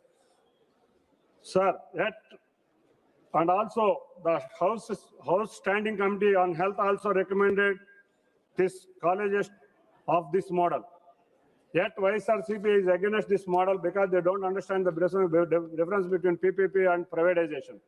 Sir, under PPP model, the government keeps full control while the private partners only support infrastructure, operation, and completing the construction within 2 years. Half the seats remains under government quota, all the reservations stay same, and the fees for these seats are capped to protect the students. In this hospital, 70% of beds are reserved for Ayushman Hospital, Ayushman Bharat patients. This model ensures better infrastructure while safeguarding students and poor. Sir, if YSRCP is really committed for public, they would have not spent 500 crores government money to build a palace for their chief minister, a gross ugly waste of public wealth. They could have instead used 500 crores for operational of these medical colleges. Their opposition to medical colleges through PPP model exposes their hypocrisy. Neither they will work nor they will allow anyone else to work. They cannot digest the development being pursued by our Honorable Chief Minister Nanda Chandrababu Naidu ji. Finally, sir, I conclude the supplementary grants show the government's clear commitment to welfare, agriculture, education, and health. Under the leadership of our Honorable Prime Minister Narendra Modi ji, India has delivered 8.2% of GDP growth despite of global uncertainty. Together, we build a stronger and brighter nation to our people. Thank you, sir. Thank you, honorable member. माननीय सदस्य श्री केसी वेणुगोपाल जी. Honorable Chairman, sir, for giving me this opportunity to participate in the discussion of supplementary grants for demands. Basically, these demands for grants introduced in December 2025, about 72 demands and 1 appropriation. Sir, today the truth, the Indian economy is staring in the rise. Indian economy is staring in the face, sir. The rupee is weak, sir. Prices are high. Job is lacking, and confidence is collapsing. This is not a bad luck, sir. Bad governance of this government. The rupee, sir, has fallen to its lowest ever, closing 90 against the US dollar, and still siding, sir.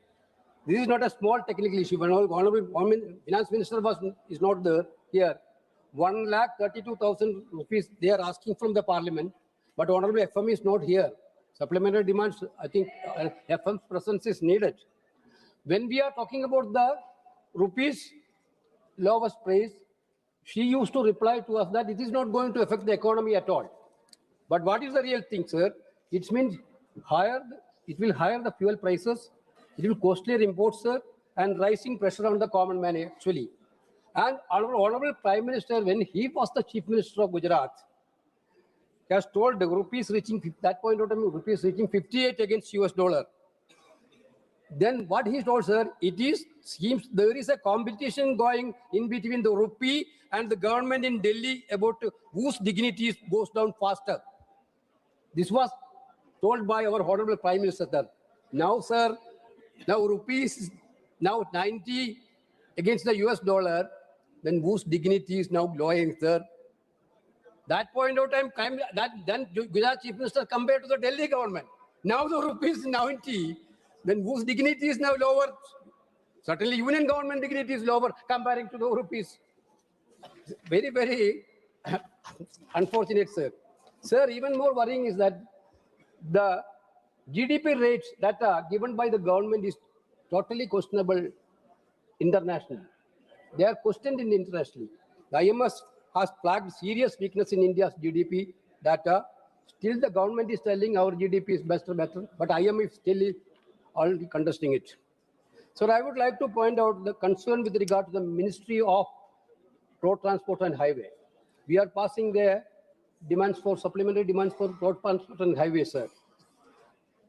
For the year 25-26, the Ministry of Road Transport and Highway proposed an expenditure nearly 2.87 lakh crore, which is higher than last year. The allocation for roads and bridges alone is more than 1.16 lakh crore. India today has the second largest road network in the world. I agree, sir. National Highway network is developing and expanding.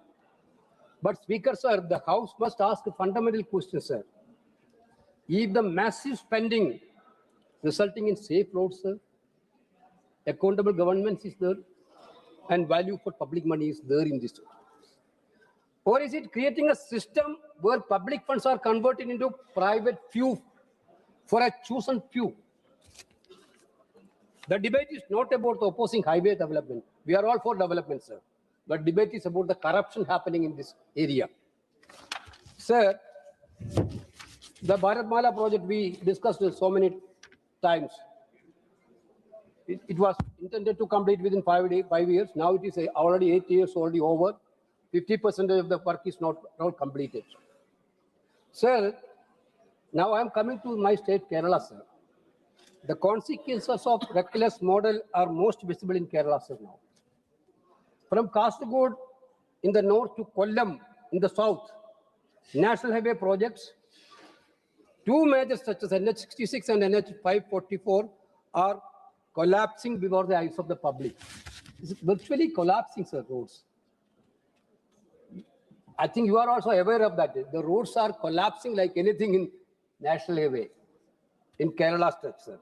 Elevated structures are sinking, retaining walls are collapsing, service roads are flooded, and fresh cracks are appearing on newly constructed roads. Sir, in May this year, the entire stretch of elevated highway in Kuriyad was collapsed. The scene was catastrophic. The entire stretch is now beyond repair. Recently, NH wall in Kollam has been collapsed out. Ramachandran raised this issue already. I can list out dozens of such incidents, sir. Sir, the problem, what is the problem? What is the problem? In my own constituency, one death was happened. 40 people died because of this construction site. There is no proper management. So what is happening in Kerala is not act of nature, sir.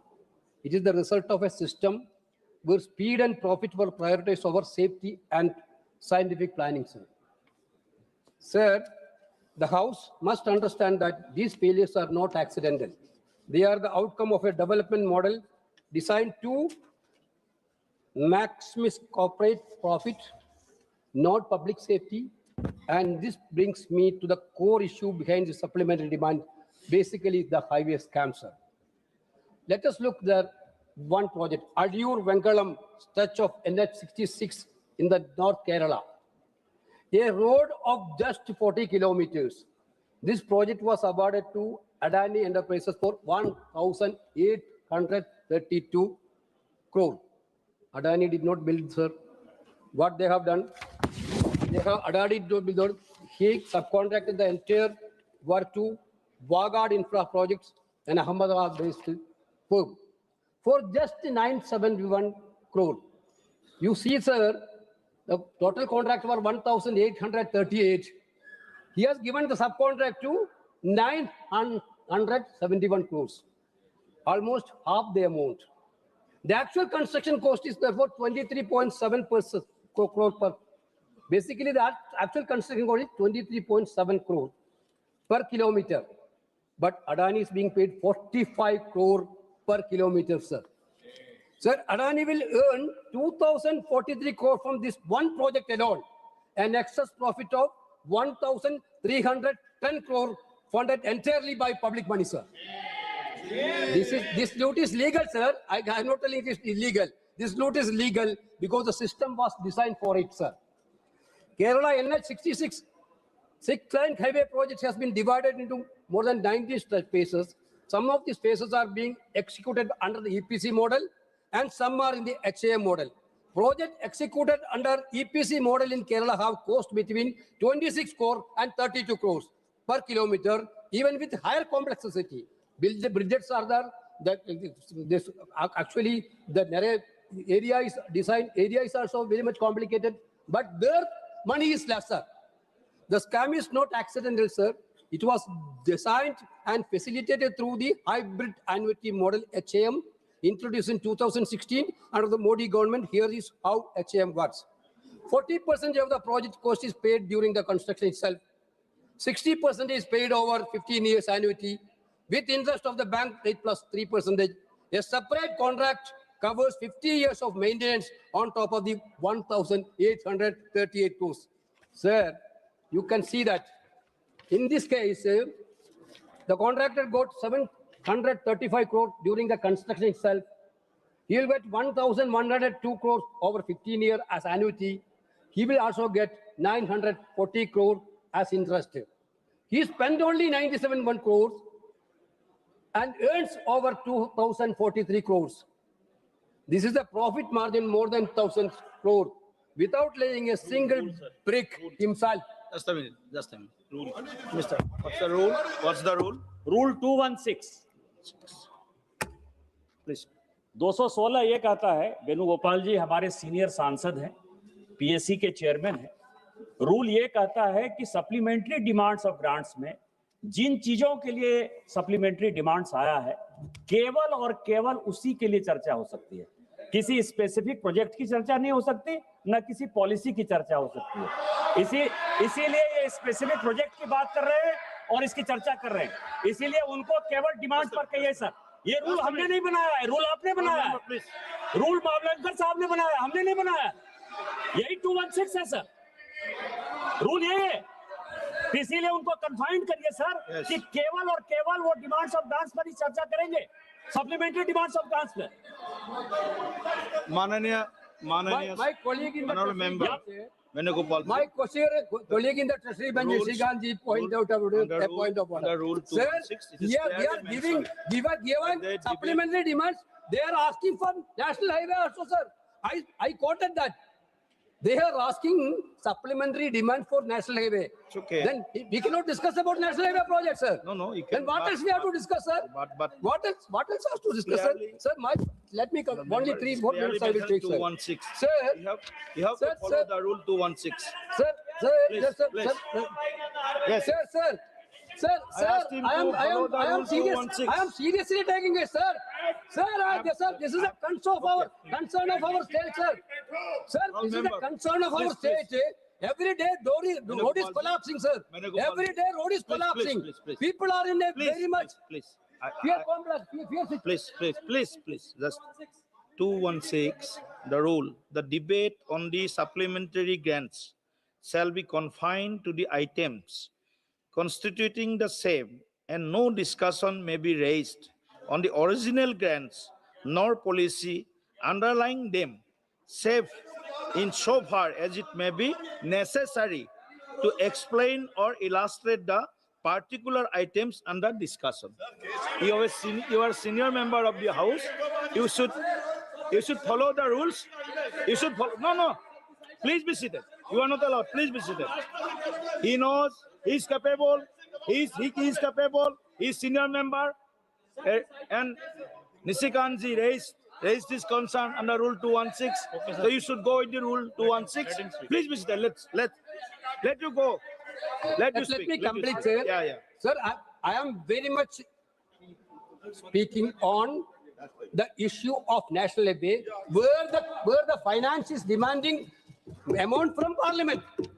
The finance ministry is demanding to the Parliament that this much amount has to be given to the National Highway Department as a supplementary demands for grants. That's why I am speaking about that. This is one of the major issue Kerala is concerning, sir. Every day, road is collapsing, bridge is collapsing. People are in a fear complex. Sir, people are dying, sir. Sir, if you are not discussing in the parliament, where it has to be discussed, sir? If you are not discussing in the supplementary demands for grants, where it has to discuss? Sir, my point is that this corruption, sir, I talk about the Adiyur Vengalam, sir, 45 crore per kilometer. You see Talapadi to Changala, there are only 43.7. There were 7 major bridges and 17 grade separators are there. This road is very plain. There are 17 bridges are there. There are only 43 crores. Kappirikadu to Talikulam, similar geography, cost only 35.1 crore. Sir, this is a clearly loot, legalized loot, sir. This is a legalized loot, sir. Sir, we have to discuss. Just every day, Honorable Minister itself sometimes told that everything is going wrong. Honorable Minister already told. Sir, my point is that, sir, this should be investigated, sir. This should be investigated. Because this is our public money, sir. Public money cannot be taken away by some individual, sir. Sir, there should be a scrutiny, there should be an investigation, sir. We are demanding for an investigation. With these words, I am concluding my speech, sir. Thank you. Thank you. Thank you, Honorable Member. Shri Alok Kumar Sumanji. धन्यवाद सभापति महोदय, मैं आपका आभार व्यक्त करता हूं कि आपने मुझे the supplementary demand for grants first batch for 2025-26 पर अपनी बात रखने का मौका दिया। महोदय, सप्लीमेंट्री डिमांड फॉर ग्रांट्स के माध्यम से लगभग 41,455 करोड़ रुपए के नगद खर्च के लिए अनुमोदन मांगा गया है। यह राशि ग्रॉस एडिशनल एक्सपेंडिचर 1,32,268 करोड़ रुपए का एक हिस्सा है। हालांकि 90,812 करोड़ रुपए की बड़ी राशि मंत्रालयों ने आंतरिक बजट से एडजस्ट की जाएगी। शेष राशि 41,455 करोड़ रुपए के लिए पार्लियामेंट्री अप्रूवल आवश्यक है। महोदय, वर्ल्ड की इकोनॉमी में प्राइसेज के बढ़ने या घटने के कारण और जन कल्याण की योजनाओं के बढ़ते खर्च की आवश्यकताओं को पूरा करने के लिए यह सप्लीमेंट्री डिमांड फॉर ग्रांट्स लाया गया है। वर्तमान सप्लीमेंट्री डिमांड फॉर ग्रांट्स का बड़ा हिस्सा सब्सिडी को पूरा करने के लिए दिया गया है महोदय, जिसमें एलपीजी बिक्री कर पर नुकसान की भरपाई के लिए 9,473 करोड़ रुपए, केंद्र शासित प्रदेशों के लिए 2,500 करोड़ रुपए,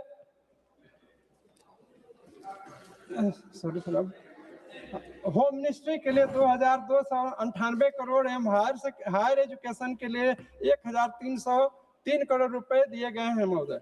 मतलब माननीय प्रधानमंत्री श्री नरेंद्र मोदी जी एवं माननीय मुख्यमंत्री श्री नीतीश कुमार जी के नेतृत्व में हमारा बिहार और देश मजबूती के साथ आगे बढ़ रहा है। यह कुशल नेतृत्व का परिणाम है कि वर्ष 2025-26 के सेकेंड क्वार्टर में इंडियन इकोनॉमी का 8.2% जीडीपी ग्रोथ हुआ है, जो इम्प्रेसिव है एवं देश के राज्यों एवं अन्य सबों के लिए यह इनकरेजिंग है। यह सरकार की ग्रोथ पॉलिसी और रिफॉर्म के कारण संभव हुआ महोदय। आप आज भारत दुनिया की फास्टेस्ट ग्रोइंग इकोनॉमी में है और हम जल्दी ही वर्ल्ड की तीसरी इकोनॉमी बनने वाले हैं। वर्ल्ड के विकास के लिए भारत का योगदान 20% होने जा रहा है। आज हमारा फिस्कल डिफिसिट 4.4% होने की उम्मीद है। महोदय, देश में कंपनियां कैपिटल मार्केट से रिकॉर्ड फंड जुटा रही हैं, हमारे बैंक्स मजबूती के साथ योगदान दे रहे हैं, देश में इन्फ्लेशन बहुत कम हुआ है, इंटरेस्ट रेट कम हुआ है, देश की करंट अकाउंट डिफिसिट कंट्रोल में है, फॉरेक्स रिजर्व भी बहुत मजबूत है। आज हमारे डोमेस्टिक इन्वेस्टर्स करोड़ों रुपए मार्केट में लगा रहे हैं। महोदय, सरकार के सुधार का ही परिणाम है कि फॉरेन एक्सचेंज रिजर्व अपने रिकॉर्ड हाई के करीब है। टेक्नोलॉजिकल विकास में भी देश काफी आगे बढ़ा है। 5G स्टैक देश में ही विकसित हुआ और हमने मेड इन इंडिया 5G भी बनाया और आज हम मेड इन इंडिया 6G पर तेजी से काम कर रहे हैं।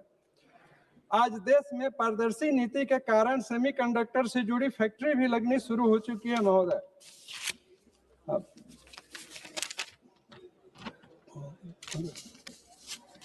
अगर हम यूनाइटेड नेशंस के सस्टेनेबल डेवलपमेंट गोल्स की बात करें तो और उसके लक्ष्यों को देखें तो हमने काफी हद तक अपने लक्ष्यों को समय से पहले पूरा कर लिया है और यह देश के लिए और दुनिया के लिए एक उदाहरण है।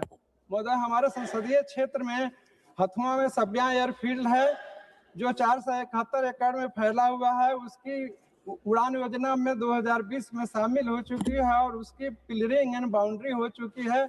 बिडिंग की प्रक्रिया नहीं हो पा रही है। अतः महोदय, मेरा निवेदन है कि बिडिंग की प्रक्रिया शुरू कर इसको जल्द से जल्द चालू करने की कृपा की जाए। महोदय, मैं अपनी बात रखते हुए अनुरोध करूंगा कि राज्यों में वेतन एवं पेंशन पर हो रहे खर्च के लिए भी जरूरत पड़ने पर सहायता प्रदान किया जाए ताकि विकास संबंधी जरूरतों के लिए अधिक रकम खर्च हो सके। राज्यों के बीच बढ़ती राजकोषीय असमानता को भी कम किया जा सके। सबसे अधिक पूंजीगत व्यय करने वाले सड़क एवं रेलवे मंत्रालयों में वित्त वर्ष 2025-26 के अप्रैल से अगस्त के दौरान बजट आवंटन के अनुपात में अधिक व्यय हुए। महोदय, पिछले साल की तुलना में पूंजीगत व्यय में वृद्धि एवं राजस्व में आई कमी के कारण राजकोषीय घाटे में बढ़ोतरी हुई है। सरकार को वित्त वर्ष 2025-26 के लिए 4.4% के राजकोषीय घाटे के लक्ष्य को प्राप्त करने के लिए भरोसा है। महोदय, अपने देश में दूसरे देशों की तुलना में सरकारी खर्च कम है।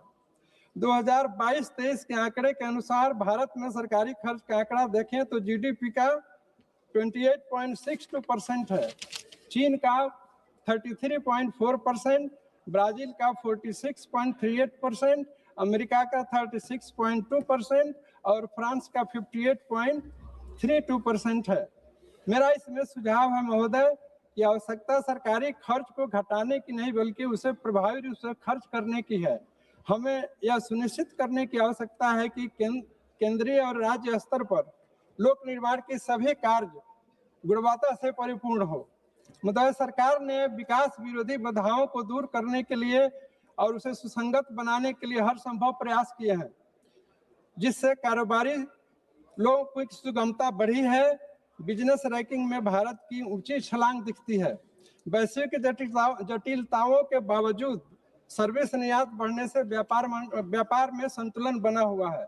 महोदय, दुनिया भर में जहां 2.3 अरब लोग अभी भी खाद्य असुरक्षा के शिकार हैं, वहीं भारत में ऐसे लोगों की संख्या 33.5 करोड़ से अधिक है। दुनिया की आधी आबादी जरूरी स्वास्थ्य सेवाओं से वंचित है। इसमें भारत सरकार देश की ही नहीं बल्कि दुनिया को स्वास्थ्य के क्षेत्र में सहायता प्रदान कर रही है। महोदय, मैं इन्हीं शब्दों के साथ इस डिमांड फॉर ग्रांट्स का समर्थन करते हुए अपनी बात समाप्त करता हूँ। धन्यवाद जी। माननीय सदस्य श्री बजरंग सोनवाने जी।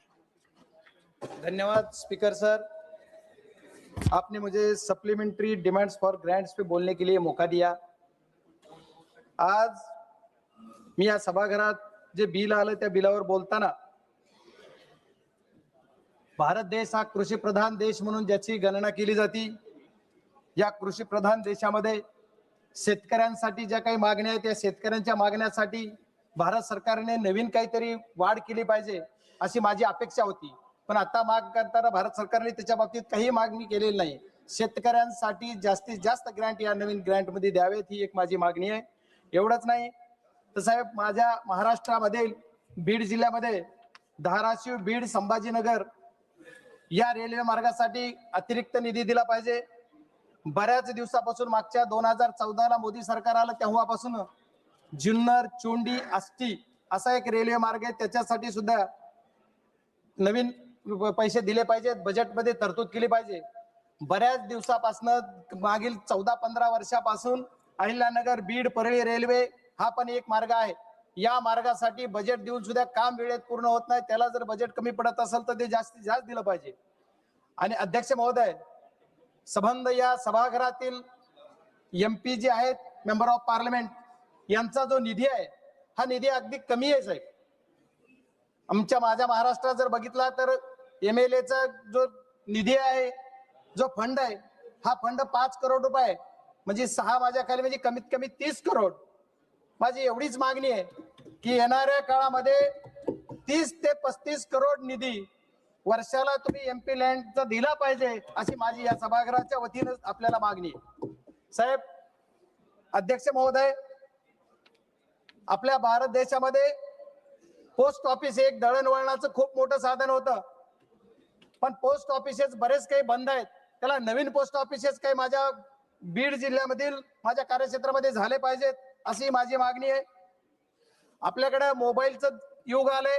मोबाईलच्या युगामध्ये आपण मोबाईलवर आता पूर्ण जग चाललंय. या सर्व गोष्टी करत असताना माझ्या निर्वाचन क्षेत्रामध्ये आणखी बऱ्याच भागामध्ये मोबाईल टावर्स नाहीत. महाराष्ट्रामधील बऱ्याच भागामध्ये हिल एरियामध्ये मोबाईल टावर नाहीत.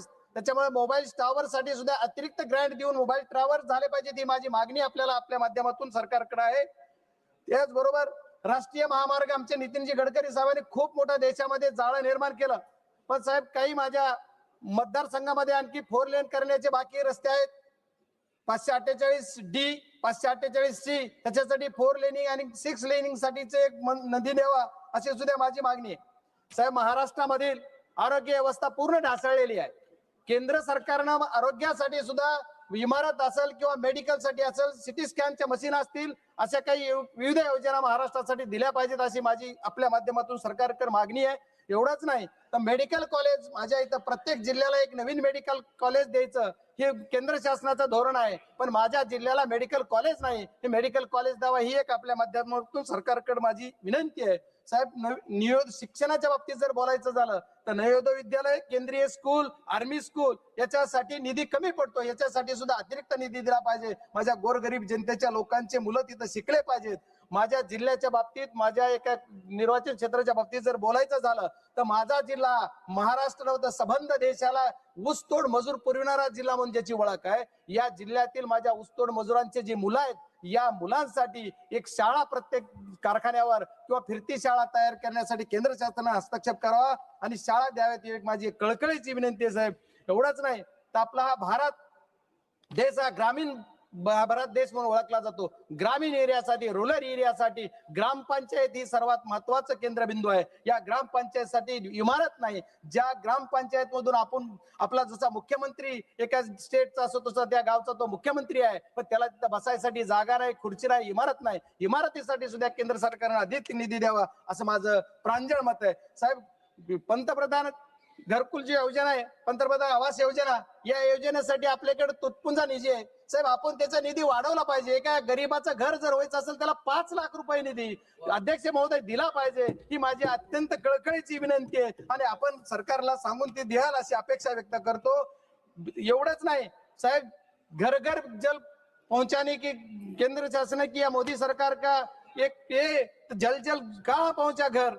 अभी जल जीवन मिशनचं 3, 13, 9, 12 वाजले, जल जीवन मिशन बंद पडले. त्याला पैसे नाही साहेब, पैसे लवकर द्या. अध्यक्ष महोदय आपण आपल्या माध्यमातून सरकारला सूचना कराल की त्याला जल जीवन मिशन या योजनेला पैसे द्याल. एवढंच नाही तर MREGS सारखी एक प्रचंड मोठी योजना आहे जी की गोरगरीब जनतेसाठी महाराष्ट्रातल्या माझ्या देशातल्या गोरगरीब मजुरांना मजुरी मिळते. हे MRE योजनेसाठी आमच्या महाराष्ट्रामध्ये MREGS बंद केले साहेब. त्याला केंद्राचा 100% पैसा असताना सुद्धा पैसा दुसरीकडे वळवला जातो आणि त्याच्यावर खर्च होत नाही. त्याच्यामुळे अध्यक्ष महोदय माझी विनंती आहे आपल्याला की हा निधी जास्तीत जास्त त्याच्यावर खर्च झाला पाहिजे. माझ्या गोरगरीब जनतेच्या हाताला काम मिळायला पाहिजे. एवढंच नाही साहेब, आदिवासी ट्रबल आहेत, जे की दलित आहेत, यांच्या सर्वांसाठी वसतिगृह, केंद्र सरकारचे काहीतरी वसतिगृहासाठी निधी दिला पाहिजे आणि केंद्र सरकारच्या माध्यमातून वसतिगृह झाले पाहिजेत. आणि शेवटची अल्पसंख्याकांसाठी एक माझी डिमांड आहे की अल्पसंख्याक मुलं असतील, मुली असतील, मुस्लिम समाज असेल, त्यांच्या शाळा कमी आहेत, कॉलेजेस नाहीत, त्यांच्यासाठी हॉस्टेल नाहीत, तर ज्या ज्या बिग सिटी आहेत तिथं हॉस्टेलच सुद्धा दिले पाहिजेत अशी माझी मागणी आपल्या मार्फत सरकारला आहे आणि याच्यासाठी नवीन ग्रँट्स द्याल अशी अपेक्षा व्यक्त करतो. धन्यवाद, खूप खूप धन्यवाद. धन्यवाद जी. माननीय श्री सदस्य रवींद्र वाईकर जी.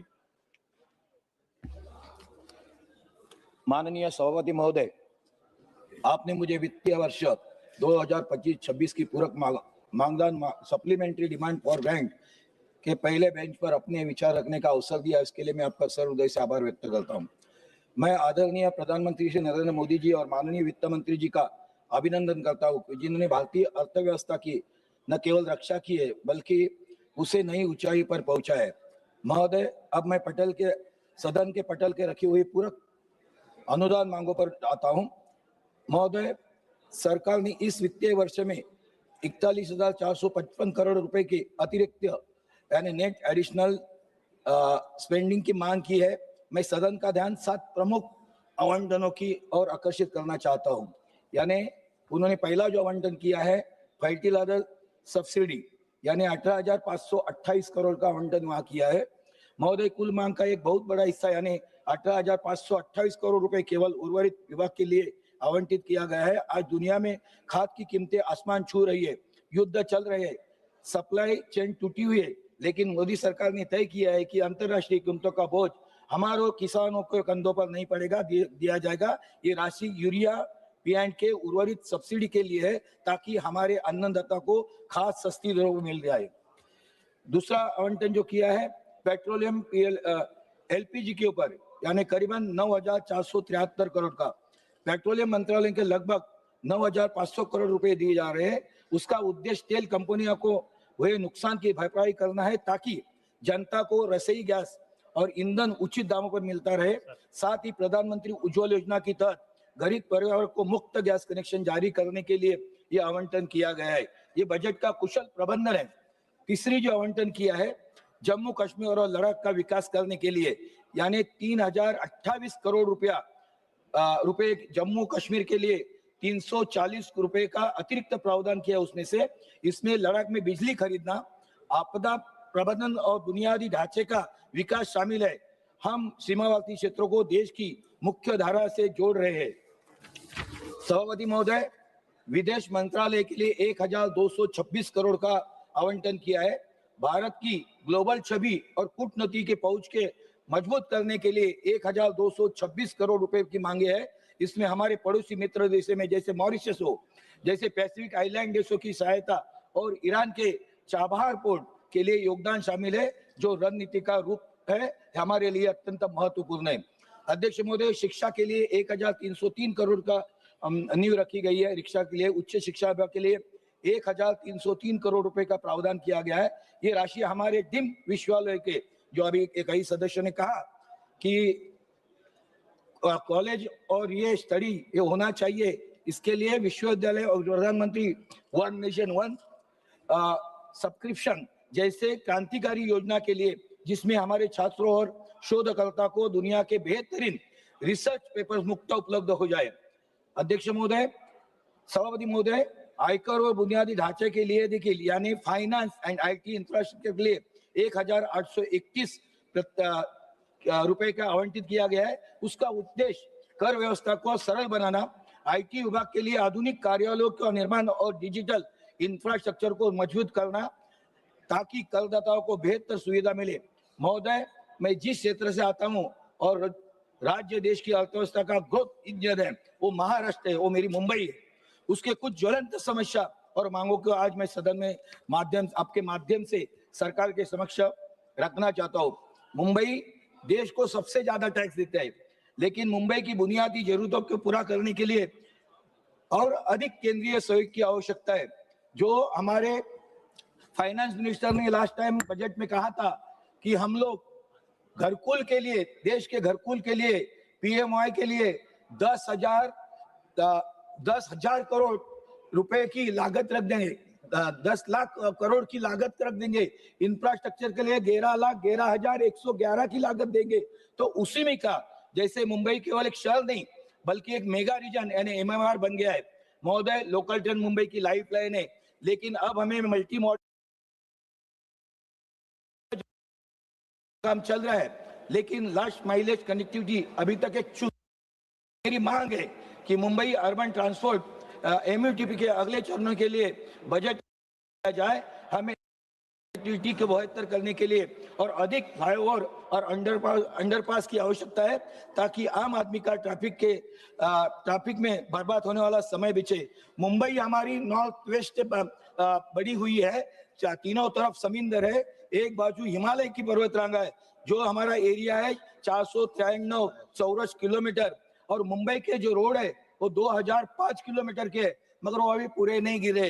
ताकि ये ट्रैफिक के समय बचने के लिए उसके लागत, आर्थिक लागत की जरूरत है, केंद्र शासन उसमें ध्यान दिए। वर्सावा जेटी का आधुनिकीकरण, मेरे संसदीय क्षेत्र में वर्सावा एक ऐतिहासिक और महत्वपूर्ण कोलीवाड़ा यानी मछुआरों की बस्ती है। यहाँ की जेटी की हालत बहुत जर्जर है। हमारे मछुआरे के भाई बहन को मुंबई के मूल निवासी है, उन्हें अपनी नावें खड़ी करना और मच्छी उतारने की भारी कठिनाई होती है। मेरी मांग करता हूं कि सागरमाला परियोजना के तहत वर्षावा जेटी में आधुनिकीकरण विस्तार के लिए विशेष फंड जारी किया जाए। साथ ही मुंबई में जल वाटर मेट्रो, जैसा मैंने कहा, हम लोग कोची गए थे जहां वाटर मेट्रो की सुविधा है, उसी प्रकार से रोरो सेवा का विस्तार मुंबई शहर में होना चाहिए।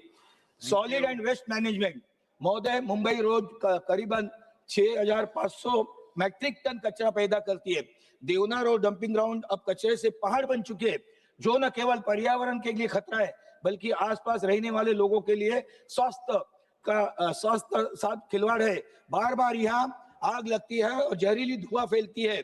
मेरी मांग है कि केंद्र सरकार वेस्ट टू एनर्जी प्लांट्स लगाए कि मुंबई महानगर पालिका को विशेष तकनीकी और वित्तीय सहायता प्रदान करे। हमें कचरे के निस्तारण के लिए वैज्ञानिक तरीकों को जल्द से जल्द अपनाना होगा। सभापति महोदय, जल निकाय का कायाक्रम यानी रीजनरेशन ऑफ वाटर, मुंबई में नदियों और तालाबों का शहर कहा जाता था। आज मीठी नदी नाले में परिवर्तित हो चुकी है। पवई झील और यानी कचरे का कूड़ा बन गया है, यानी सीवर का पानी वहां डायरेक्ट जा रहा है। मेरी मांग करता हूं, ना गंगा की सफाई की गई है, उसी प्रकार ही मीठी नदी की भी सफाई कर दिया जाए। मुंबई में जल निकाय के लिए एक विशेष परियोजना शुरू की जाए। जब तक हम अपने जल स्रोतों को पुनर्जीवित नहीं करेंगे, मुंबई बाढ़ और जल जमाव की समस्या मुक्त नहीं सकती है। दमन गंगा और पिंजर और मेरे को 2 मिनट चाहिए सभापति महोदय। महोदय, जल की जो मुंबई यानी गारगाई यानी पिंजर, उसके माध्यम से मुंबई में पानी लाना बहुत जरूरी है। मुंबई की आवश्यकता अभी जो है 4,400 दशलक्ष लीटर की आवश्यकता है, हम देते हैं 3,800 दशलक्ष लीटर पानी। तो गारगाई और पिंजर ये 2 धरण जो बांधे जाएंगे शासन के माध्यम से, तो मुंबई के लिए फायदे का होगा। उसी प्रकार कोकण रेलवे जो सिंगल ट्रैक पे चल रही है, हालांकि विद्युतीकरण काम पूरा हुआ है, लेकिन अब तक पूरी लाइन 2 पदरी एंड डबल लाइनिंग नहीं होगी, कोकण का विकास अधूरा रहेगा। मैं रेल मंत्री से आग्रह करता हूं कि रोहा से मडगांव तक उस दोहरीकरण के लिए बजट समेटा जाए। उसी प्रकार के खाली घुसपैठिए का एक पॉइंट है मेरा महोदय, ये मुद्दा राष्ट्रीय सुरक्षा मुंबई के अस्तित्व से जुड़ा है। मुंबई और उस में अवैध बांग्लादेशी और रोहिंग्या घुसपैठियों की संख्या चिंताजनक रूप से बढ़ रही है। लोग न केवल झुग्गी झोपड़ियों में अवैध कब्जा करे, बल्कि स्थानिक नागरिकों को संसाधन, पानी, राशन और रोजगार पर डल्ला मार रहे हैं। यह जनसंख्या परिवर्तन भविष्य के लिए बड़ा खतरा है। मैं गृह मंत्री से मांग करता हूं कि मुंबई और महाराष्ट्र में एनआरसी की तर्ज पर एक अभियान चलाया जाए, अवैध घुसपैठियों को पहचान की जाए और उन्हें निर्वासित यानी डिपोर्ट किया जाए, ये मेरी मांग है। उसी प्रकार से मुंबई में एम्स की स्थापना करना चाहिए कि सब देश से कैंसर के इलाज के लिए हमें मुंबई में आना पड़ता है, कि एम्स की मेरी मांग है। अध्यक्ष महोदय, धन्यवाद। किफायती घर यानी अफोर्डेबल घर और भाड़े के घर मुंबई में ज्यादा से ज्यादा पीएमआई के माध्यम से लाना चाहिए, ये मेरी मांग है। अंत में यही कहना चाहता हूं, ये पूरा बजट भारत की विकास यात्रा को गति देने वाला बजट है। सबका साथ सबका विकास के लिए मंत्र को चरितार्थ करता है। मुंबई और महाराष्ट्र की इन मांगों को विशेष एम्स की स्थापना पर सरकार सकारात्मक रूप अपनाए, इसीलिए इसी में मांग करता हूं और मेरा भाषण समाप्त करता हूं। धन्यवाद। सिंह जी, मैं आसन व सदन के प्रति अपनी कृतज्ञता अर्पित करता हूं कि अभिव्यक्ति के ये बहुमूल्य सूक्ष्म क्षण मुझे प्रदान किए। आदरणीय, इस पूरी अभिलेखों के प्रति जो व्यापक व्यवहार चिंतन के माध्यम से इस सदन में प्रस्तुत किया गया, उसमें गंभीरता के वो क्षण भी समाहित हैं जहां वैश्विक दृष्टि से भारत की अर्थव्यवस्था के प्रति प्रतिपक्ष का उदासीन वक्तव्य इस बात को दृष्टिगोचर करता है कि भारत की अर्थव्यवस्था में आज अंतर्राष्ट्रीय स्तर पर जो व्यवस्थित छवि होनी चाहिए उस पर कहीं आक्षेप हुआ है। अभिव्यक्ति के वो क्षण सदन की सत्यता की विषय को और सारगर्भित मर्यादा की व्यवस्था को संपादित होने चाहिए थे।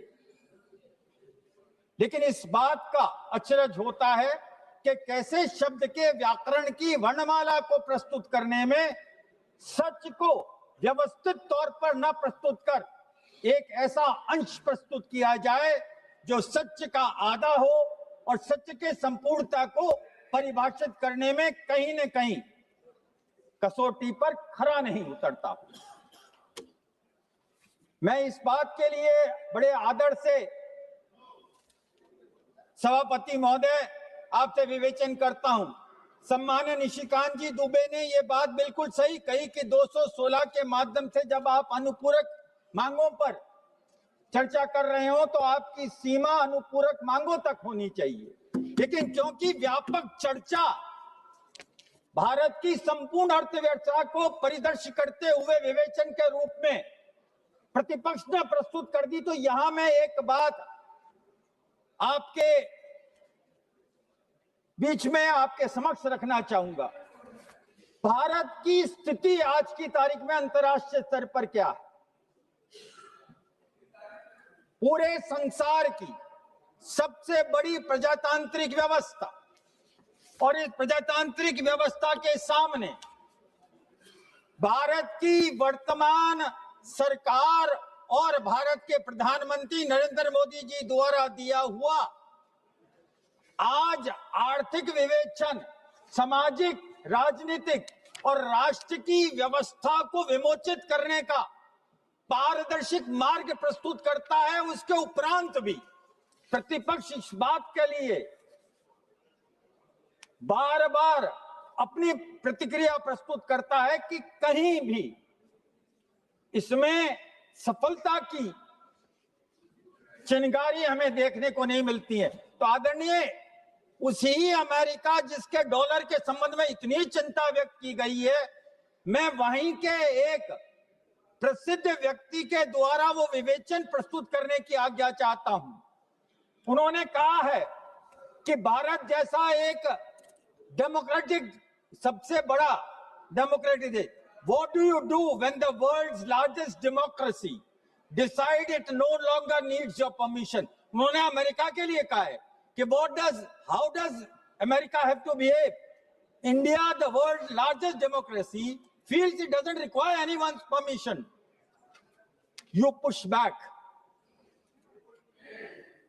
This isn't about just tariff. It is about control. And right now, India is breaking free. The United States knows it, and it sits nervous. US President has threatened tariffs on Indian exports. The official reason, trade imbalance. The real reason, India is rising fast and Washington doesn't like what it can't control. Now, why are they not in a position to accept this? Instead of targeting the government of India, its proper deeds, why are they not accepting this fact? Somebody wants to control you with Mr. Narendra Modi. It is not possible.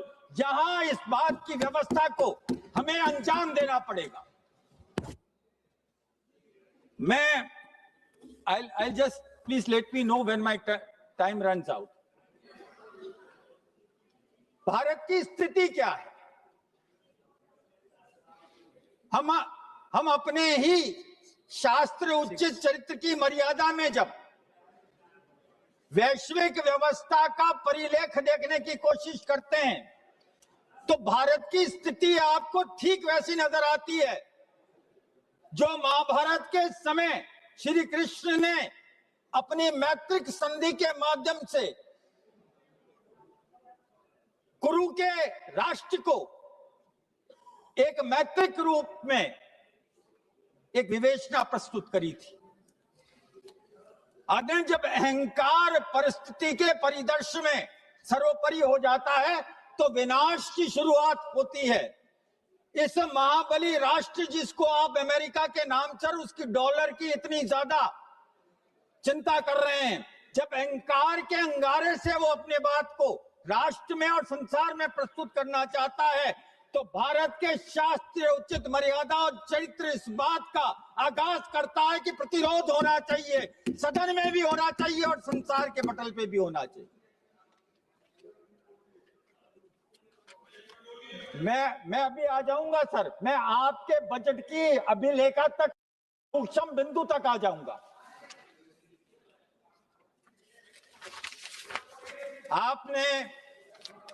आपने ये बात बड़े तर्क से कही, तो आर्थिक स्थिति के अंदर आंकड़े क्या कहते हैं वो भी मैं निवेदन कर देता हूं, और अगर आपको अनुचित ना लगे तो आप उसको लिख लेना और वापस देख लेना। While unprecedented geopolitical has surfaced, आज से पहले आपने इस स्थिति को नहीं देखा, इसकी परिकल्पना नहीं की जा सकती थी। The fundamentals of the Indian economy remain strong. The foreign direct investment in India rose by 18% from year to year, अगर आप बैक से देखें तो, to 35.18 billion during April-September of this fiscal year, while the inflow from US more than doubled to $6.62 billion during the period. According to the latest government data released on December 1, investment from overseas during April to September period of the previous fiscal year stood at 29.79 billion. During the preceding June-September quarter 25-26, the inflow increased by over 21%. I'm not saying, sir, I have not conjectured this figure. Even if I wanted to, I couldn't have put it in this way. The question is, why aren't we in a position to accept the reality? आपने अनुपूरक मांगों के माध्यम से fertilisers के लिए 11,000 करोड़ तो आपने फॉस्फेट और उसके लिए मांगे, और यूरिया के लिए आपने मांगे तकरीबन 20,000 करोड़। आपको और हमको इस बात का हर्ष होना चाहिए कि जिस प्रकार से मॉनसून हुआ, जिस प्रकार से बारिश हुई, जो संभावित रूप से बजट के समय जो हमने आकलन किया था कि कितनी भूमि पर एग्रो एक्टिविटी होगी, अच्छी बरसात के कारण ऐसी भूमि जो एरिड या बारानी थी, आज वो भी कल्टीवेशन में आ गई। जब कल्टीवेशन में आ गई तो आपको यूरिया, फॉस्फोरस, एनपीके, डीएपी सबकी आवश्यकता पड़ी, और उसके अगर लिए आपने अनुपूरक मांगों के माध्यम से सप्लीमेंट्री ग्रांट मांगी, तो इसमें कोई चिंता का विषय नहीं है। चिंता का विषय यह होना चाहिए कि जब बजट आया था 50.62 लाख करोड़ के बजट के बाद अगर आप अनुपूरक मांग लेके आ रहे हैं, तो क्या फिस्कल डेफिसिट पे, क्या रेवेन्यू डेफिसिट पर इस पर असर पड़ेगा, और जो वो आपने किया था क्या आप उससे बाहर चले जाएंगे, वो टारगेट पूरा नहीं होगा। तो मैं आदरणीय आज आपसे निवेदन करता हूं, 1.9 से 1.5% रेवेन्यू डेफिसिट का टारगेट हमारा है, और हम इस टारगेट पे रहेंगे। और हमने फिस्कल डेफिसिट 4.8 से 4.4 करने का जो वादा किया है, मुझे पूरा विश्वास है इस वित्त वर्ष के अंत तक हम इस टारगेट के भीतर रहेंगे, अपने डिसिप्लिन को नहीं तोड़ेंगे।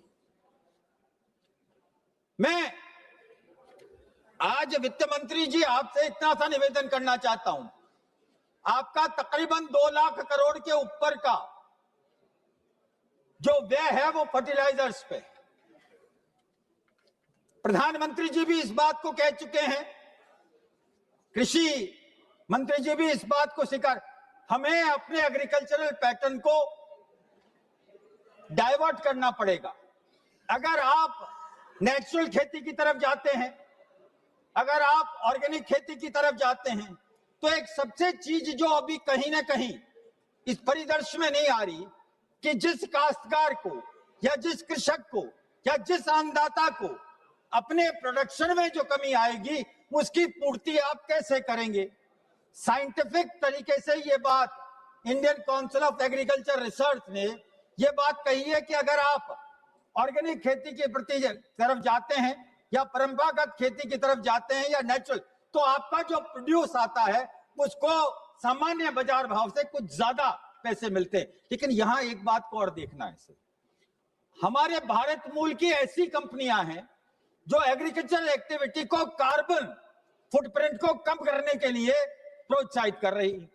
एक कंपनी ने सिंगापुर से 6.32 मिलियन मैट्रिक टन का एग्रीमेंट किया है अफ्रीकन कॉन्टिनेंट की कृषकों के अपनी कृषि की व्यवस्था से और उस खेती के माध्यम से कार्बन उत्सर्जन को कम करके उसको ट्रेड करके उनको उसका लाभ पहुंचाए।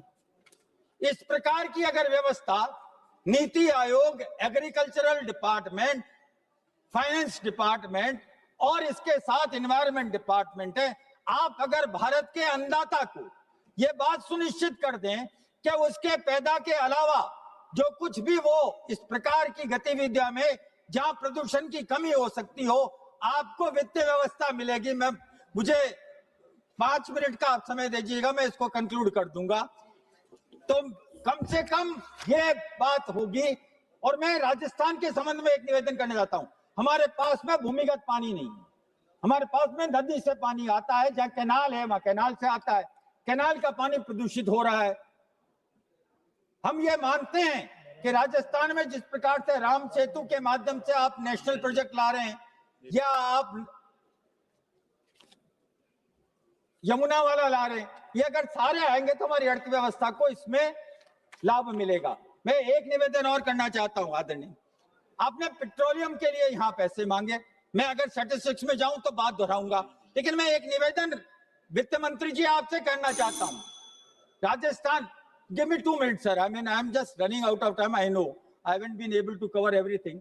मैं सिर्फ इतना सा निवेदन करना चाहता हूं। राजस्थान जैसे और भी कई प्रदेश है, असम है, आपके बॉम्बे हाई पर है, जहां तेल निकलता है, ऑयल निकलता है। 2010 में पहली बार, आखिरी बार 2004 में आखिरी बार रॉयल्टी पर बात हुई थी। सर अगर आज डॉलर की कीमत बढ़ गई है तो डॉलर की कीमत बढ़ गई है, इन राज्यों को अपना जो रॉयल्टी मिलता है डॉलर की तुलना में मिलता है, लेकिन रॉयल्टी पिछले 15 बरस में दोबारा रिविजिट नहीं की गई है। अगर हम प्रोडक्शन से इतना पैसा आपको दे रहे हैं तो आपके फॉरेन एक्सचेंज में उतनी ही कमी आती है। अगर हम इंडिजीनियस इस चीज को दे रहे हैं तो एक राज्य के नाते मैं आपसे निवेदन करना चाहता हूं कि राज्य की रॉयल्टी को आप कम से कम दोबारा इस पे करिए, और क्यों ना हम इसको दोबारा इसका अवलोकन करें। मैं इतना सा निवेदन और करना चाहता हूं, क्योंकि आपने मुझे बार बार ये निवेदन, आपने ये बार बार घंटी बजा दी। मैं इतना सा ही निवेदन करना चाहता हूं, आदरणीय अनुपूरक मांगों से भारत की अर्थव्यवस्था की व्यवस्थित स्थिति में कहीं कोई दुष्परिणाम नहीं आएगा, दुष्प्रभाव नहीं पड़ेगा, और भारत अपने आप खड़ा होकर इस विश्व की आर्थिक शक्ति के रूप में भी अपना नाम करेगा। आपने मुझे बोलने के लिए समय दिया, बहुत बहुत धन्यवाद। जय हिंद। माननीय सदस्य श्रीमती संभावी जी।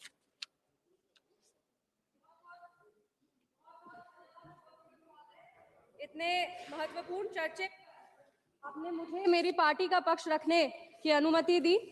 सबसे पहले हम अपनी पार्टी लोक जनशक्ति पार्टी रामविलास और पार्टी के राष्ट्रीय अध्यक्ष श्री चिराग पासवान जी की तरफ से सप्लीमेंट्री डिमांड फॉर ग्रांट 2025-26 का समर्थन करते हैं, और चर्चा शुरू करने के पहले अपने यशस्वी प्रधानमंत्री श्री नरेंद्र मोदी जी और हमारी वित्त मंत्री श्रीमती निर्मला सीतारमण जी का आभार व्यक्त करते हैं कि उनकी नीतियों और वित्तीय प्रबंधन का परिणाम है कि आज विश्व स्तर पर लोग उम्मीद से भारत की तरफ देख रहे हैं। ये उनकी नीतियों का परिणाम है कि आज भारत की अर्थव्यवस्था चौथी सबसे बड़ी अर्थव्यवस्था हो चुकी है। आज सर पिछले क्वार्टर में हमारा जीडीपी 8.2% का ग्रोथ रेट जो है वो रिकॉर्ड किया था, जो अपने में एक बहुत बड़ी उपलब्धि है, पर इसकी चर्चा विपक्ष वाले कभी नहीं करेंगे, ना ही इसकी सराहना करेंगे। अगर हम जीडीपी की बात करते हैं, वही अगर हम विदेशी मुद्रा भंडार या जीएसटी कलेक्शन जो प्रति महीने है, वो भी अभी अर्थव्यवस्था में नए कीर्तिमान को स्थापित कर रहा है। पर जितने भी हमारे विपक्ष के युवा नेता हैं जो खटाखट और फटाफट पैसा देने की बात कर रहे थे, वो अब देश से ज्यादा विदेश में देखे जाते हैं। अगर हम सप्लीमेंट्री डिमांड फॉर ग्रांट 2025-26 की बात करें तो इसमें लगभग जो पहला बैच रखा गया उसमें 1,32,268 करोड़ रुपए के अतिरिक्त व्यय की अनुमति मांगी गई है। विपक्ष के नेता जो हैं वो बार बार पूछ रहे थे कि सप्लीमेंट्री डिमांड फॉर ग्रांट की क्या आवश्यकता है, बजट तो पेश हुआ था। पर मुझे गर्व होता है ये बोलते हुए कि हमारा लोकतंत्र एक जीवंत लोकतंत्र है और हमारी सरकार एक गतिशील सरकार है जो ना कभी रुकती है और ना ही विकास कार्यों से कभी पीछे हटती है। मुझे गर्व होता है ये बताते हुए कि ये पैसा कहाँ जा रहा है। ये पैसा सारा, ये जितना भी सारा पैसा है वो गरीब, किसान, महिला, युवा, दलित, वंचित, शोषित वर्ग के लिए जा रहा है और उस विकास कार्य के लिए निकाला जा रहा है।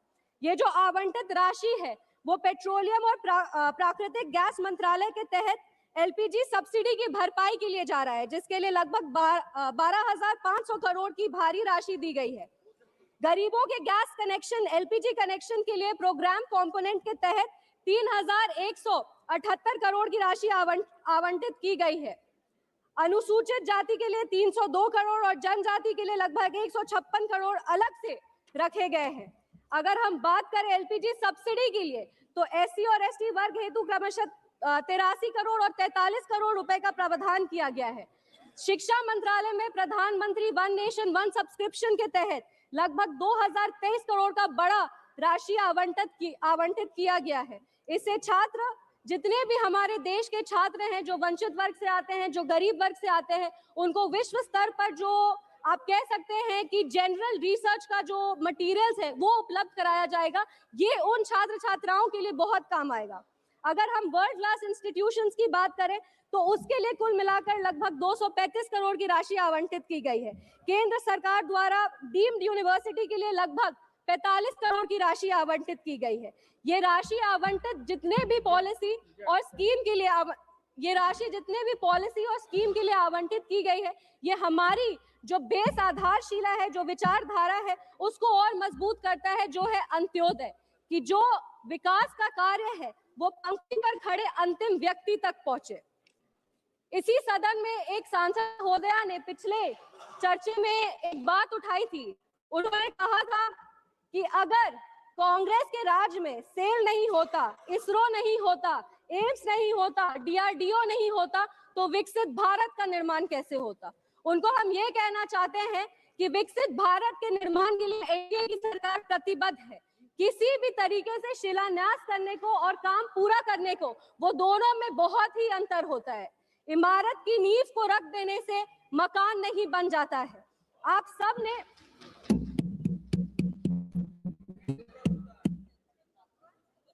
51 साल में आपने मात्र एक एम का निर्माण किया है। ये जब 2003 में श्रद्धेय अटल बिहारी वाजपेयी जी की सरकार आई, तब जाकर 5 नए एम्स की स्थापना हुई। हमने 23 एम्स बनाए हैं। आपने 60 साल में, आपने आईआईएम की बात की, आपने 60 साल में सिर्फ 13 आईआईएम बनाए हैं। हमने 10 साल में 9 नए आईआईएम्स बनाए हैं और इसीलिए बिहार में भी एक नया आईआईएम मिला है। सर, डीआरडीओ की बात हो रही थी, डिफेंस की बात हो रही थी, तो उसके भी कुछ आंकड़े मेरे पास है। India recorded its highest ever defense production of 1.54 lakh crore in financial year 24-25. Defense exports reached a record of 23,622 crores and 16,000 MSMEs आज रक्षा के क्षेत्र में काम कर रहे हैं। जब आपके डिफेंस डील्स की बात होती है, जब आपने डिफेंस में क्या कहा, तो हमको जरूरत नहीं लगता कि आपको बताने की जरूरत है कि डिफेंस डील में आप लोगों ने क्या करके यहाँ पे रखा था। इस मौके पर जब हम अर्थव्यवस्था की बात करते हैं, अर्थव्यवस्था के आंकड़ों की बात करते हैं, तो ये हम लोग सिर्फ अर्थव्यवस्था में अपना रिकॉर्ड नहीं तोड़ रहे, हम लोग चुनाव परिणाम में भी अपना रिकॉर्ड तोड़ रहे। हम बिहार से आते हैं और बिहार की तमाम जनता को हम प्रणाम करते हैं कि उन्होंने एक ऐसे सरकार को चुना, एक ऐसी गठबंधन को चुना जो नफरत और झूठी राजनीति से ऊपर उठकर विकास की राजनीति करती है। बिहार में सर सबसे ज्यादा लंबे समय की डबल इंजन की सरकार को आप कह सकते हैं कि अगर आप साल दर साल देखेंगे तो सबसे ज्यादा अगर डबल इंजन की सरकार कहीं रही है तो वो बिहार में रही। और 20 साल बाद भी माननीय मुख्यमंत्री श्री नीतीश कुमार जी के खिलाफ कोई एंटी इनकम्बेंसी देखने को नहीं मिला। ये एनडीए की ताकत है, ये हमारे यशस्वी प्रधानमंत्री श्री नरेंद्र मोदी जी की ताकत है। चुनाव के दौरान बहुत ड्रामा देखने को मिला, मछली पकड़े जा रहे थे तालाब में कूद कूद के, पर बिहार ने पूरे देश को बताया है कि राजनीति ड्रामा से नहीं, राजनीति नीतियों से चलती है, विकास से चलती है, नेता से चलती है और नेतृत्व से चलती है। इसी नेता और नेतृत्व ने इसी नेता और नेतृत्व ने आज भारत की अर्थव्यवस्था को चौथी सबसे बड़ी अर्थव्यवस्था बना दिया है। कांग्रेस पार्टी का तो बिहार में इतना बुरा हाल था कि इनका जो चुनाव चिन्ह हाथ छाप उसमें जितनी उंगलियां हैं उतने विधायक ही बचे हैं बिहार में। बहुत ही जल्दी 2 मिनट में बस समाप्त करें, बहुत ही जल्दी बिहार में भी कांग्रेस का पॉलिटिकल एक्सटेंशन होने वाला है, जैसे दिल्ली में हुआ, आंध्र प्रदेश में हुआ। हम बिहार की बात कर रहे हैं, बिहार में जिस तरीके से सरकार काम कर रही है हम उसकी बात कर रहे हैं, तो ये बात भी हाईलाइट करना जरूरी है कि इंडिया, मैंने पिछले सत्र में कहा था कि Bihar elections will be the last nail in India alliance coffin, और आज ये देखने को मिलता है कि मकर द्वार में साथ में प्रोटेस्ट तो करते हैं पर इतनी शर्मनाक हार के दोनों एक दूसरे से आंख तक नहीं मिला पाते ये अलायंस वाले। आज अगर हम बात करेंगे तो जिस तरीके से इंडिया अलायंस वालों ने हमारे प्रधानमंत्री के खिलाफ अपमानजनक शब्द का प्रयोग किया, लोक जनशक्ति पार्टी पर हम इसकी कड़ी निंदा करते हैं। पहले विपक्ष वाले पहले दिशाहीन थे, लेकिन अब देखने को मिल रहा है कि ये संस्कारहीन भी हो चुके हैं। अगर हम बिहार की बात करें, बिहार ने एनडीए को बहुत बड़ी जीत दी है, बहुत मजबूती से सरकार को एक सशक्त सरकार चुना है। इसीलिए मेरी कुछ बिहार के लिए मांगे हैं जिसको हम सभा के पटल पर रखना चाहेंगे। हम समस्तीपुर लोकसभा से आते हैं और मेरी ये मांग है, एक विनम्र अनुरोध है कि समस्तीपुर लोकसभा में भी बड़े बड़े शिक्षा के संस्थान खोले, लॉ यूनिवर्सिटीज का निर्माण हो, कृषि संस्थान का निर्माण हो। एक नंबर हम खत्म करें, 2 मिनट। पटना बिहार में बहुत युवाओं में पोटेंशियल है, एक आप कह सकते हैं टेक्निकल इंडस्ट्री को स्थापित करने का। पटना भागलपुर जैसे एरिया को नोडल एरिया करके यहाँ पे आईटी हब्स का निर्माण हो, आर्टिफिशियल इंटेलिजेंस के लिए यहाँ पे संस्थान बने, आर्टिफिशियल इंटेलिजेंस की यहाँ पे एक आप कह सकते हैं संस्थान जैसे ट्रेनिंग हो, ये सारे संस्थान का यहाँ पे निर्माण हो ताकि हमारा stop migration with through innovation का जो एक मुद्दा है पूरा कर सके। बस 2 पंक्ति में हम श्री सुधाकर सिंह जी, ऑनरेबल मेंबर श्री सुधाकर सिंह, बात को खत्म करना चाहेंगे। नजर नहीं है नजारों की बात करते हैं, ये पहचान सितारों की बात करते हैं, वो हाथ जोड़कर बस्ती लूटने वाले भरी सभा में सुधारों की बात करते हैं। बड़ा हसीन है उनके, बड़ा हसीन है उनके। माननीय सभापति महोदया, मैं विरोध सप्लीमेंट्री बजट 2026 के विरोध में खड़ा हुआ हूँ। विनियोग विधेयक दिशाहीन और लक्ष्यहीन है, ये आंकड़ों और अंकों के भ्रमजाल के सिवा कुछ नहीं है। मैं इस बात को इसलिए कहना चाहता हूँ बिहार के संदर्भ में कि फर्टिलाइजर पे सब्सिडी की बात भारत सरकार के द्वारा मांग की जा रही है। झूठ कर रहे हैं कि विपक्ष को आरोप और प्रत्यारोप बच करके अपने अंदर भी झांकना चाहिए। 4 लाइन आप लोक जनशक्ति पार्टी और एनडीए की तरफ से भी सुन लीजिए।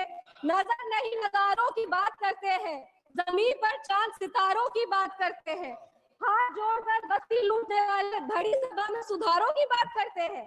बड़ा हसीन है उनके ज़बान का जादू, लगाकर आग बहारों की बात करते हैं। मिली कमान को अटकी नजर खजाने पे, नदी सुखाकर किनारों की बात करते हैं। बहुत बहुत धन्यवाद। जय बिहार।